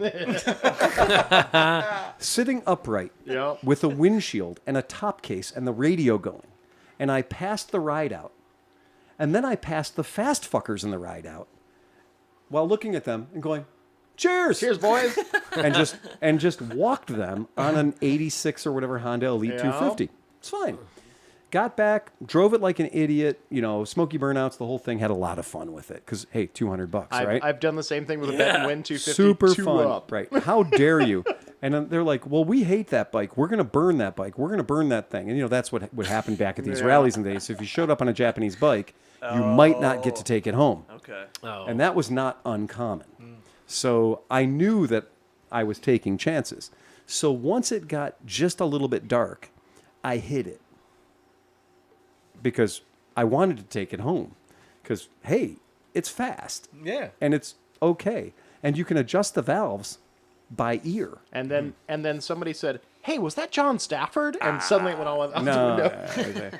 No, you know what? You know, the Honda Elite, the Honda CH250 Elite is it's awful and it's bad, but it's not Revo 180 awful. No. That's truly awful. That's super duper awful. At least with the Honda CH250, at least it's a Honda and it's 250 cc's, and you can adjust it And the seat is at comfortable. an IO. Super comfortable. Because that has the valve adjusting rockers with the set screw. So you unloosen the screw, you play around with the lock. You actually could just loosen it and kind of like hold it sort of tight and then tighten it up while it's running, and it would be probably fine. I've never in my life adjusted valves in 2 minutes and did it right every single time. And you could just do it because you're like nothing better to do. Yeah. You're like, oh, I'm going to adjust my valves. Now, see, we've poo-pooed the black gold Yamaha Riva 200. Yes, we have. The Trans Am edition? Yes. Yeah, the Trans I poo-pooed it. Riva Absolutely. 200. But here's the problem with these. So I tried to take it on the racetrack. And first thing I learned is that unless you're in Hawaii, nobody has aftermarket racing suspension for this cocksucker. Yeah. But I also found out that in Hawaii, they love these fucking bikes. Oh, I bet. Because they're like mountain roads and everything Yep. else. They're like, oh my God, they're so fast. So, but now Kimco People 250s exist. Oh, yeah. Oh, which I forgot about them. actually handle Yes. really well, and they're like a real legit good bike. Like Bet and displacements Win and rule. Grand Vista 250, just immediately you're like, why would I bother with an Elite? Well, yeah, right. Yeah. I mean, a Grand Vista 250, when it came out in year of our Lord 2003 or whatever. I'm sorry, the Grand Dink. I would bother. Now, the Grand Vista, because it's a Honda. honestly, the Grand Vista, but the Bet and Win was better. Oh, the Bet and Win was a much better That's an bike. amazing bike. If we're going to talk, we have one in the shop right now that's every bit of 20 plus years old. Yeah. And it's got every bit of 20-some thousand miles on it. It is. Whoa. It is worn out and walked out, and it will still do Doesn't 80 matter. miles an hour. Runs Dang. great, handles great, corners yeah. great. It's got the juice in the brakes is 22 years old. Yep. Like, I promise you, the sidewall of the tire in the front is 22 years old, right? And I took it out for a ride today, and I was the like, cheapest Kenda money can buy. she does boogie. Like, she does boogie. But Yeah. you laugh at this. I pulled that did the rear wheel, and stamped on that wheel is Grameca, made in Italy. Absolutely. Yep. Well, this was the big thing that we discovered in, year of our Lord 2002 or whatever, was that Kimco was just a company that, for the most part, bought good shit. Yeah. When Kimco got its Kwang Yang Motor Kwan Company. Yang motherfucker, Kwan Yang Motor Company. When they got their freedom from Honda, they were like, oh, well, we can just buy good shit. We can just buy good shit. And so they did buy good shit. It turns out it built an actually pretty fucking good bike, So, but that's a horrible bike. Liza let me borrow her piece of shit. So Liza ended up with one of these things, and I was in town for something in Santa Cruz, and she's like, Phil, you can take the CH250 out. Take the Elite 250 out. And her bike is like, her suspension is by Velveeta. Yeah. Like, it is just fucking trash. And I was like, well, oh yeah, these tires are gone. They've lost their sidewall. They're just trash. And then I realized the suspension was way worse than the tires. I think the first time I met Denver James, he had bought one of those at a yard sale in Colorado and had ridden to Down and Dirty. Like, it literally didn't even change the air in the tires. didn't Just have- rode it, put a battery in it, cleaned the carburetor with like a brush, and rode it from Denver, Colorado with this shark theme on it straight to New Orleans. The only difference between this and the Helix was 12 inches. Yeah. Okay. In the middle. Well, So that's like what? Who's Like, counting? Right in the middle, yeah. ClevelandMoto 12 inches, right? The- Right. ClevelandMoto 12 yeah. inches. That's it. Sometimes there's something about riding on a pogo stick, especially if you're like at Mid Ohio. Yeah. So Oh, yeah. something with whopped out suspension is actually the best. 'cause Well, you're just kind of, since it's you like said the that- magic carpet ride. Dude, my SP was like that. It was just, except for squeaked, but it was just like, Yeah, so that's good. fine. That's fine. Yeah, it was perfect Totally for Mid fine. Ohio, man. Speaking of which, we've had a number of our podcast listeners reach out to us and say, hey, look, are you going to have a bike for me to ride at Mid-Ohio? So here's the rule. We're going to have a bunch of bikes at Mid-Ohio. We're going to have quite a fucking selection of bikes at Mid-Ohio. If I'm not responding to you and going, okay, you're going to get the black Kimco like 200 or whatever, the reason I'm not doing that is because Mid-Ohio is still more than a week away, right? And shit can change. Understand this. If I'm going to loan you a bike to ride at Mid-Ohio, one, that relationship means that you are riding something that is currently for sale.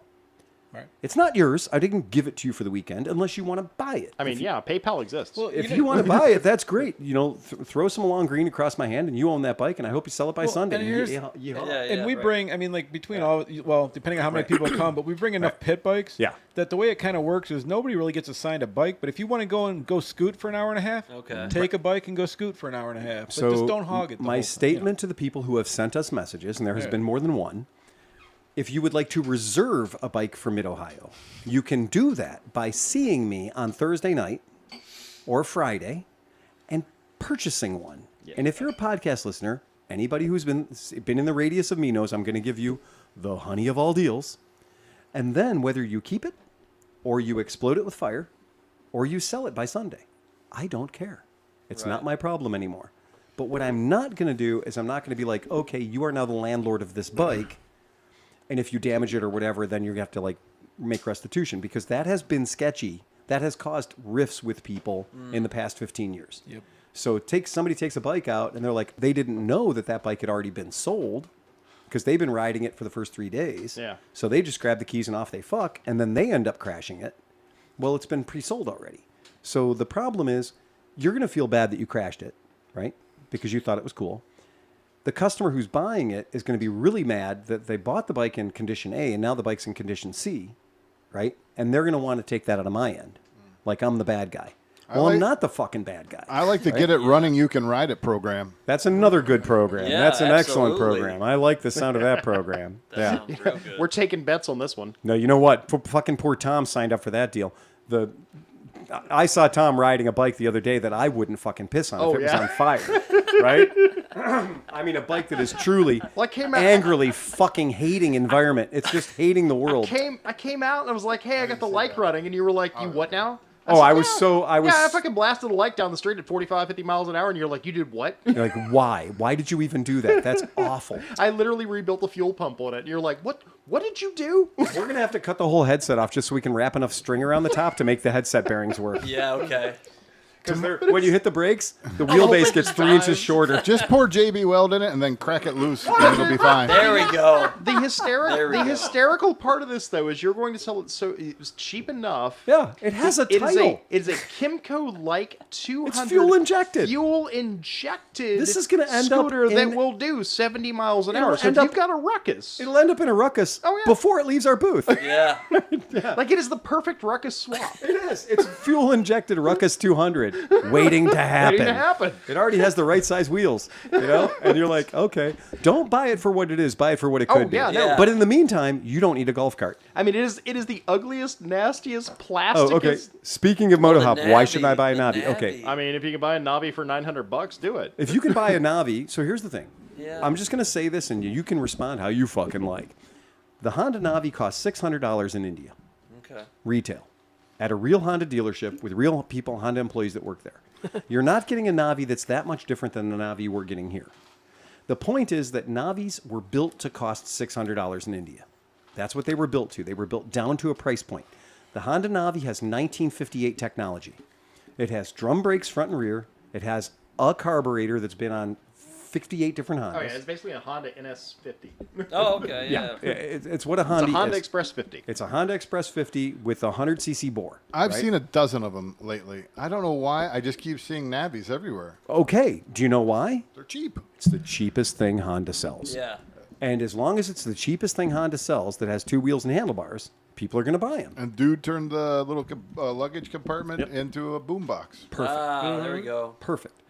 But here's my thing with Honda Navis. Further driving the price down. Yeah. I can have the Honda Navi riding experience on a $900 Buddy 125. There's a Yeah. sim- Hold on, though. It has a disc brake in the front, Yeah. 50% more horsepower. Yeah, a Buddy 125 is way better. Oh, yeah. Way better. Oh, yeah. Right. Absolutely. So that's why you shouldn't buy a Navi, is if a Buddy 125 exists in your sphere, Yeah. then you should buy one. But if you would like the world's most deadly tires, Nyla Grip Zappers, if you would like rudimentary brakes, and I use the air quotes around the term, and if the Navi's what gets your thing hard, then rock on. Go buy your Navi. They're still selling it with those tires? Yep. Oh yeah. But don't expect too much out of it. because every single person that I know that's ever bought an Avi has said, well, it's really good for what I paid. And that's that statement, is that there's always a qualifying statement behind it. Whereas most motorcycles that I would like to buy says it's really good, and then you go leave. Yeah. Because Full you stop. made a declarative statement, full stop, it's You- really good. You know, I paid 5-ish years ago $900 for a Buddy 125. Right. And I have been riding a Buddy 125 for the past 5 years because you know why? It's one of the best cheap scooters you can possibly I ever love buy. fucking And buddies, man. Buddies are They're awesome. remarkably hard to kill. I feel bad for the buddies you've been fucking. They are remarkable. I mean, I'm not joking. I mean- when we have our friends that are like, it's mid-Ohio, it's 93,000 acres, and we're going to go back in the hare scrambles, and we're going to go back in the trails and everything else. And they're like, do we need a dirt bike? And I'm like, no, you have a buddy. You have a buddy. You have a buddy scooter. Yeah. You can go, and I have done. Everywhere my friend is sitting there riding a CRF 150, and I'm on a buddy 125, and I am just right in his pocket. Everywhere he goes. Yes, there's not nearly as much ground clearance. Who cares? Hit the bottom and fucking ride it out, Yeah. hero. Yeah, just go for it. And You know why Jeeps were so good in the wheelbase? Because of the wheelbase. Short wheelbase, though. You don't have the ground clearance, but you have a short wheelbase. and there's at least 2 I think we're taking. We're taking at least 2. Yeah, we're taking at least 2. So- But I mean, it's just that kind of a thing where it's But like, yeah. even in the real world, the Buddy 50 exists. I know. That thing rules. And you can punch that out to 70, and the Rattler 110 motor, you can take that whole crank literally and top just end assembly, goes we'll in. pump that right Just into goes it. Yeah, right but in. if I had a Rattler 110, I'd keep it a Rattler No, 110. but I'm saying is you can take the crank and the top end off that. You can buy it off the shelf. Yeah, you can buy an and punch a Buddy out to a 110 two-stroke. Yeah. And that's not even hard. That's Yeah. all from the same Yeah, manufacturer. it's all PGO. Yeah. Yeah, that's a kit that's just waiting to happen. The and People it's going to be 50s reliable. The and People the 50s, People another People one. 50. 50s rule. Like I built a couple of them, 70 seat, and they were rippers. They got the big tires, big wheels. We buried the lead. We have 3 Black Cat. That's the point. Ah. The point is we're There's bringing 3 3 Black Black Cat Cats to 50s. Mid-Ohio. Dang. And I'm going to And that number is- them Black Cat 1, Black Cat 2, Black Cat Okay. 3. That is the Yeah. black. That is the Minerelli air-cooled Minerelli, 50cc that will punch out the Rattler numbers. Well, and that's the trick about some of these fun little bikes.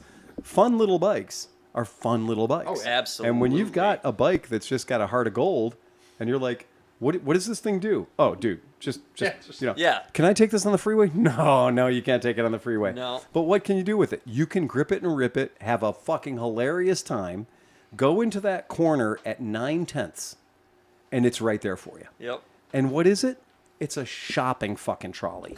It is literally a shopping weapon. This is all of it. This is how all of us got hooked on Vespas originally. It's a cheap bike you buy at a yard sale for $50. Right. Yeah. And then suddenly it went from 50 to 500 to 5,000, and we're like, no, that's not what we're doing anymore. Which is why he's building Honda Hobbits. Well, this is the whole. Yeah. Okay. All right. To say that, but that's the most. Again, that's a hilarious thing because you're like, okay, that's a $75 bike with $7,500 worth of shit on it. Oh, Yes. absolutely. Right? Yes. So you're like, okay, well, It's, or I could buy a $7,500 TL1000R. Meanwhile- that's literally Right. track prepped. Absolutely. meanwhile, we're coming back to the point where the Cushmans are worth nothing again, so we can buy Predator motors and put. Yep. So I don't know if you guys know this, but Sorry, Dan. this weekend, next weekend is Wasion for anybody who wants to go out and do that. Wasion is Northwest Ohio. Wasion is like a mini AMA Vintage Days. And It's the Antique Motorcycle Club of America. anything over 30 years old. So if your bike's not 30 years old, don't bother.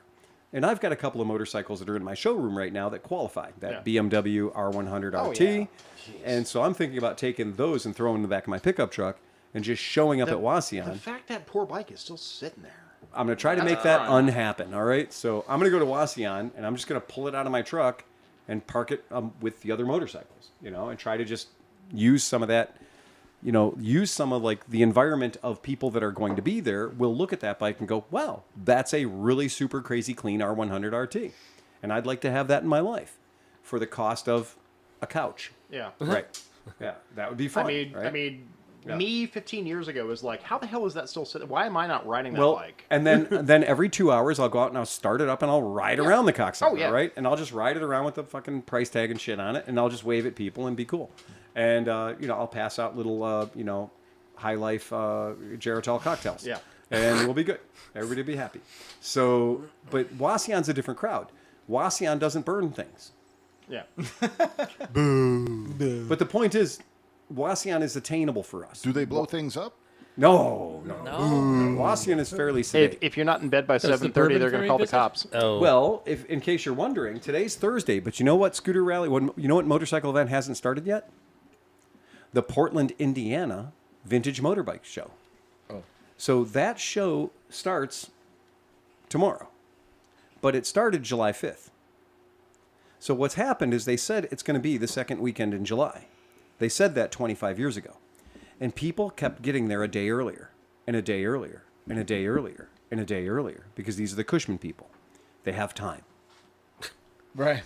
They don't have a job to get to. Oh. And they have a camper with a picture of the Cushman on the side. Right?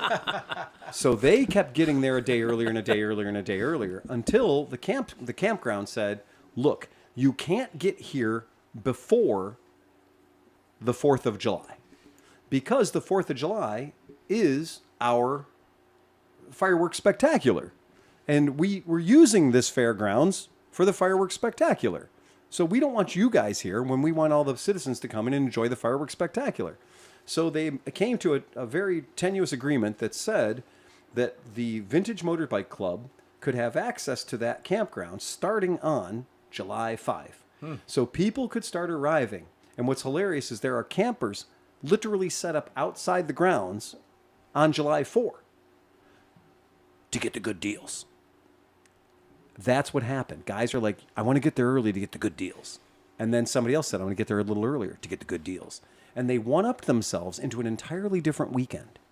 So now, the weekend that the event is supposed to happen, they have the awards ceremony on Saturday at like noon or whatever. And you're like, cool, I'm going to, I'm a working person. I have to work on Friday. So I'm going to go down to this event. The event says that it's going to be on, the 12th. So I'm going to get down there Saturday, and everybody's locking up, and everybody's closing down, and everybody's leaving. And you're like, wait, the event is scheduled for like the 11th, the 12th, and the 13th. And they're like, oh, yeah, but you got to get here a week early. And that's just now. They should just print it on the things to be like, these are the dates, but also everyone's going to be packing up and leaving. They're going to come to the awards ceremony with their trucks and trailers already packed. Can I make a little point? Please do. So, we're making fun of these guys in a Yeah. way, but we're all about 65% there because we're already gaming the system. To My get into point early exactly. In case you want to know how to break something, you're like, when we get there Wednesday night, oh, you are flirting with fucking fire. I know, but I got Right? to be naked at fucking Mid-Ohio, man.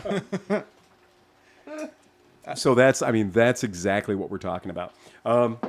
We've started a fund for anybody who's bitching about the camping being $195 or whatever it is. $295. Oh, yeah, that was... $295 Yeah. for a campsite. Yep, Yes, but you it went get from two like tickets too. So So I bought my tent site for $125, right, but that was not with a human pass with it. It was just for the tent. yeah. camping. Now it comes. So you think about it. Like the pass is what, $90 a day? I don't know. I think it's $90. No, it's not $90 a day. I think weekend. is for one $90 day. for the weekend. Weekend, yeah. Okay. it's So $90 that's a week. $180. So then the camping was only 180. Well, 100. Oh, okay. Yeah, so 120, 25. I don't. my Well, math I can tell you sucks. that. I can tell you that to get a camp spot for me, Yeah. I was charged $125. I have 2 camp spots. They charged me. I have receipts. They charged me $125 times 2. I just didn't see a way like Yeah. doing it online Yeah. that you could buy just a campsite. They automatically buy. And the idea would be, Yep. your dumbass has to be there to need a campsite, Right. and your dumbass has to be there for 3 days to need a campsite. So if you want to cook that in and say, okay, there's 2 people per campsite, that's 90 plus 90 is 180. You throw the campsite on top of that, that's an extra 125. Now you're at 280. You're at 305. But I just want to buy a campsite and park my stuff on it. I'm going to camp on one. I just want an extra one. Sure. I want to, Whatever. Yeah. I get it. I understand the whole thing. I mean, we look again. Understand the game, figure out the rules, know what they are. I'm still going to say it again. Unky Phil says, sign up for the hair scramble, because we know people that have signed up for the hair scramble, and they're not talking about $295 for camping, right? That's just the thing. There's a thing that exists. I was looking at the website today. If I wouldn't have been so busy, I was about to buy myself a pass for the hair scramble. Why? Just because I know enough people that could use it, right? Would my hair ever get scrambled? Not sure. Do I have things that could scramble hairs? Yes, I do. And if somebody came up to me and said, well, Mr. Waters, you're registered for the hair scramble, so you need to be at the hair scramble, I will invoke the Nick DeVito rule, and I will be in the hair scramble for at least 125 feet. Right. I will sign up, I will grit up, I'll breathe in the smoke, and when they throw the flag, I will go exactly as far as Nick did. You know what I'll do? And I'll make it look professional because then I'll be like, action. And then once we get a good shot, Yeah. I'll be like, Oh, cut, man. Cut. cut. We're done. All You know right. what? Somebody You know what? brings you a champagne. There you go, Phil. We We're gotta, set. we gotta. If I gotta do this, we got a black cat. I will rock that thing the entire. This will be entire like the way. time the Vespas entered the Perry Dakar. Please let Tom do this. I'd like to see him in cast. Let's go. Like lots of cast. You know what? Hey, Not me. Sleepy. Oh, that's right. That's no. You're not allowed, Tom. No, Right. no. I've been. Do you remember that? vetoed. You remember that shop you used to go to? Yeah. Exactly. Right. Why been don't one of you vetoed guys buy that $1,500 CL77 on Marketplace? Because honestly, it has too many carburetors. I know. Yeah. Is it? There cool? was a time Yeah. when I really wanted that bike. But me too. Even me now, Hey, I'm just like, Hey, no. John, you want What a am I gonna do with it? CB125S? What's that? You want a CB125S? Ooh. Yes, of course I do. I don't know. Okay. I don't know if I do. So You keep telling me I need to empty what's my our time? garage. What's our time? Oh, actually, right about 2 hours. Good. All right. Excellent. This is our last story. Okay. Right now, up until October 26th, so you have a large open window, you could show up at Crawford Auto and Aviation Museum and see, not kidding, respect being given to mini bikes. Oh yeah. Little tiny bikes. Little tiny bikes that make people smile. Because the illustrious Crawford Auto and Aviation Museum and Western Reserve Historical Society, let's give it its due billing, because it is an amazing fucking museum. It's a cool fucking museum. It's a cool museum to go there when they don't have 50 fucking cool ass mini bikes. But in this particular case, they have 50 fucking cool ass mini bikes. And some of our bikes are in there. I mean, don't right? you have like 27 of them in there? No, I got like 4. All right. So I got like 3 or 4 of them in there. And Chris has one. Oh, that's right. You got a bike in there, don't you? Once removed. Once removed. Yeah. Would you? Yeah, right. How do we quantify this ownership? However, coming to you next week, this radio show that you're listening to right now will be broadcast live from the rotunda at Crawford Auto and Aviation Museum. And to all the ships at sea. And all the ships at sea. Ahoy, ahoy. What we're doing is Dan Davis is nice enough to say, hey, look, we want to have the podcast there. So they're going to do a ride. They're going to have a scavenger hunt. We've donated shit for the prizes. They have an entire itinerary of stuff that's going to be happening. Not Wednesday, but Thursday. We'll sell you the seat. You're only going to need the edge. It's going to be fun, and we're going to be doing a podcast there. There's going to be beer. There's going to be food. There's going to be stuff. There's going to be a ride. So get you to their website and understand what's coming on, because this is going to be a fun event. It's going to be a fun thing for people with mini bikes. And we're not going to let Greg talk into a microphone, so he's going to explode. Oh yeah. No, I think we absolutely he should. has to. I think if you don't do that, that's a mistake. No, I told him there'd be when he asked confetti about it, I'm like, everywhere. do you It's think gonna that be we awesome. couldn't have you fucking on the mini bike fucking I show? Come on, think man. that we should give him a wig, Yeah. a sequined something, and a megaphone. Right. Because that's only going to make things better. Yeah, Yeah, man. I think it's great. Oh, I can't so, wait. Yeah, so that's going to be Thursday. So if you tune in next week, we're going to be we're going to do an away mission. So away missions, that's a thing we do. That's a thing. They'll have air conditioning. And Greg's credentials, man. Boy, that'd be great right now. But for anybody that doesn't know, This is turning into a schwitz very quickly. that dude builds the sickest bikes. I did a whole video on him on my YouTube channel, and a lot of people like it. I've known him for a long time. He is And sick. what's funny is that dude found his niche. Yeah, he did. He found it. They're like when I've known people for a long time and they're into this, that, or the other thing or whatever. That dude, somebody was like, do you want this little tiny motorcycle? He looked at it and went, that's going to be the next 20 years of my life. Yeah. And that's it. Well, he said he wanted one ever since he was a kid, and he couldn't get one. His parents wouldn't let him, and so they gave him a frame. And so he would roll the bare frame around the garage. Like, that's how into What? mini bikes he was when he was a kid. that's so fucking sad. And so then he got it, and then now Yeah. he's got 1,000 of them. Sleepy's that's tragic. Sleepy's that in your video? Yeah, it is. That's on the. tragic. So It's on Moto That's Store. my story. It was all that pent up rage, and now I'm just taking it out. Oh, because hey. I never got one until I was like, well, I mean, got a I've dirt shown bike. you I've shown you all the picture of my childhood home where it says no motorcycles. And what did I fucking do when I grew up? Oh. Motorcycles. Dude, every year, I tell these people, every year when I was a kid, I would run down on Christmas morning, past the fucking room and into the garage to find nothing. And that's all I'd ever asked for was an RM80. Ever since I was 6 to 10 or whatever, I wanted a fucking RM80. Now he does that. There's more fucking chickens. Yeah. My brother Dave had an RM125 that sat in the garage. It was seized up. He got it free off his buddy. Every day I would go out and I would kick and I would kick. I would try to break it Try to loose. get it going. Break it loose. Oh, break dude. it loose. That was I thought that was going to solve every problem. I was like, if I could just have this fucking RM80, everything would come together. It'd just be fucking perfect. I had pictures. Everybody had girls and shit on their Yeah. posters. I had every fucking dirt bike magazine centerfold of an RM80 that you could The have. year on was- this I had a fucking wide wall. body RX-7 on mine, so it's all right. Oh, the year was 1980. And the year was 1980, and the biggest prick in Wickliffe, Ohio, had a Puch Magnum Mark II in silver.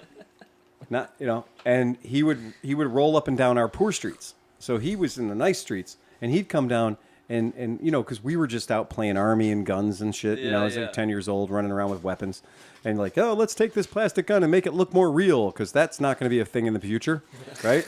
And so we would jump fences, and we just like run through the backyard, jumping fences, playing army and whatever. And so this kid would roll into our neighborhood, and he's like 13, right? 13, and he's on a Puch Magnum Mark II, and he's just like, hey.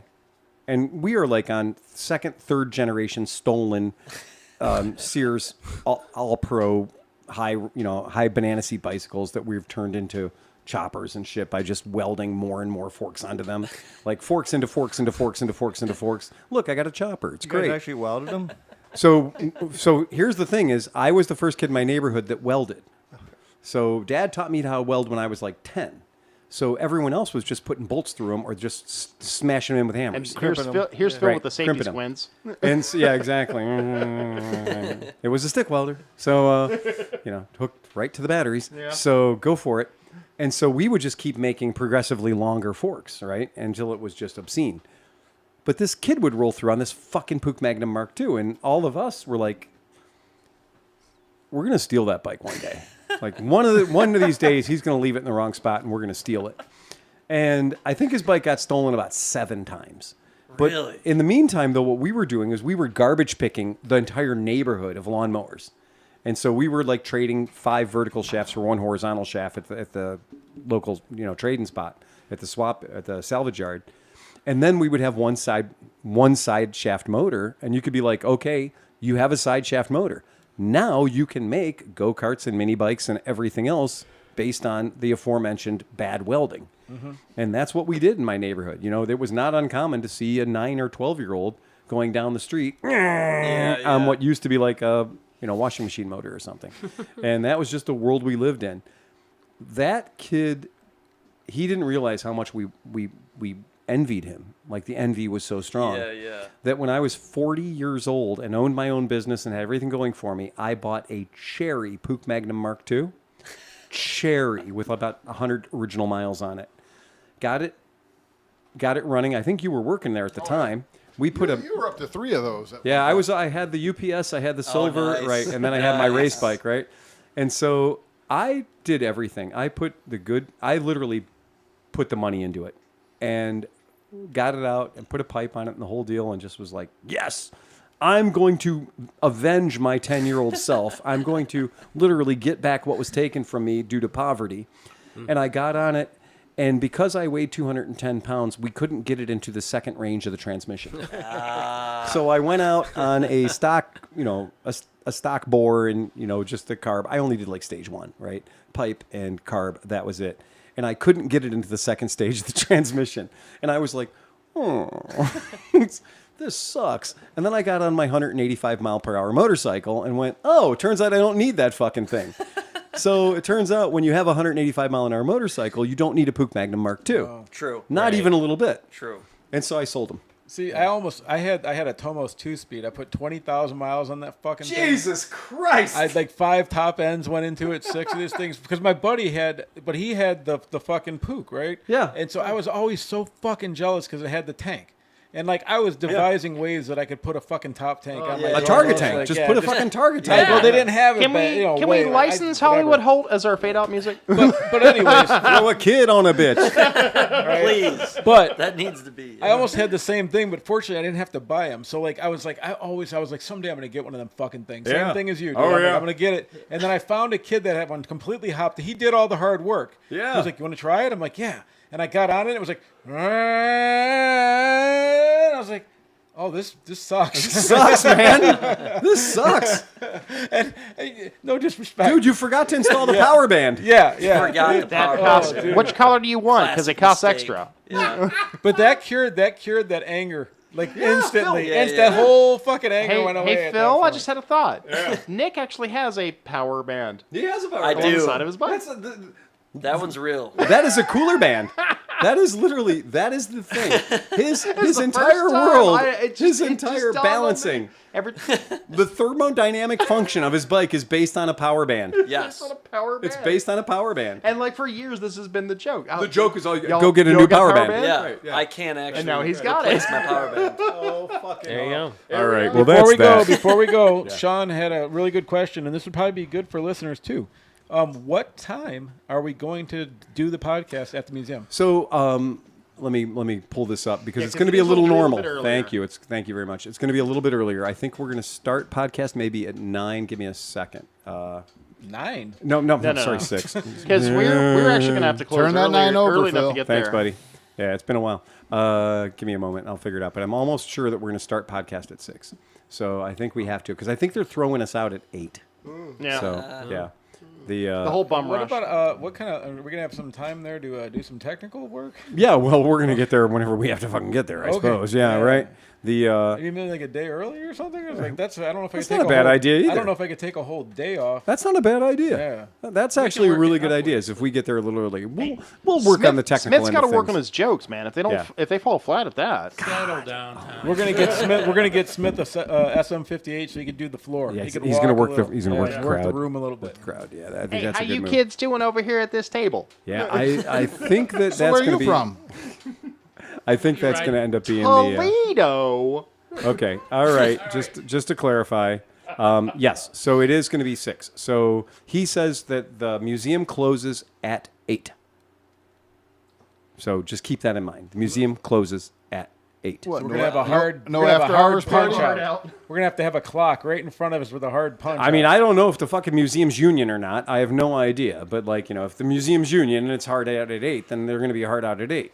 If the museum's not union and they could be like, well, Dan could be like, oh, let these guys a chance to get pack their shit up. I think Dan will let us. I think stay Dan will on, let us yeah. swing a little bit, but I think that if we plan on like we're going to go till 9, I think that's going to be not going to be loved.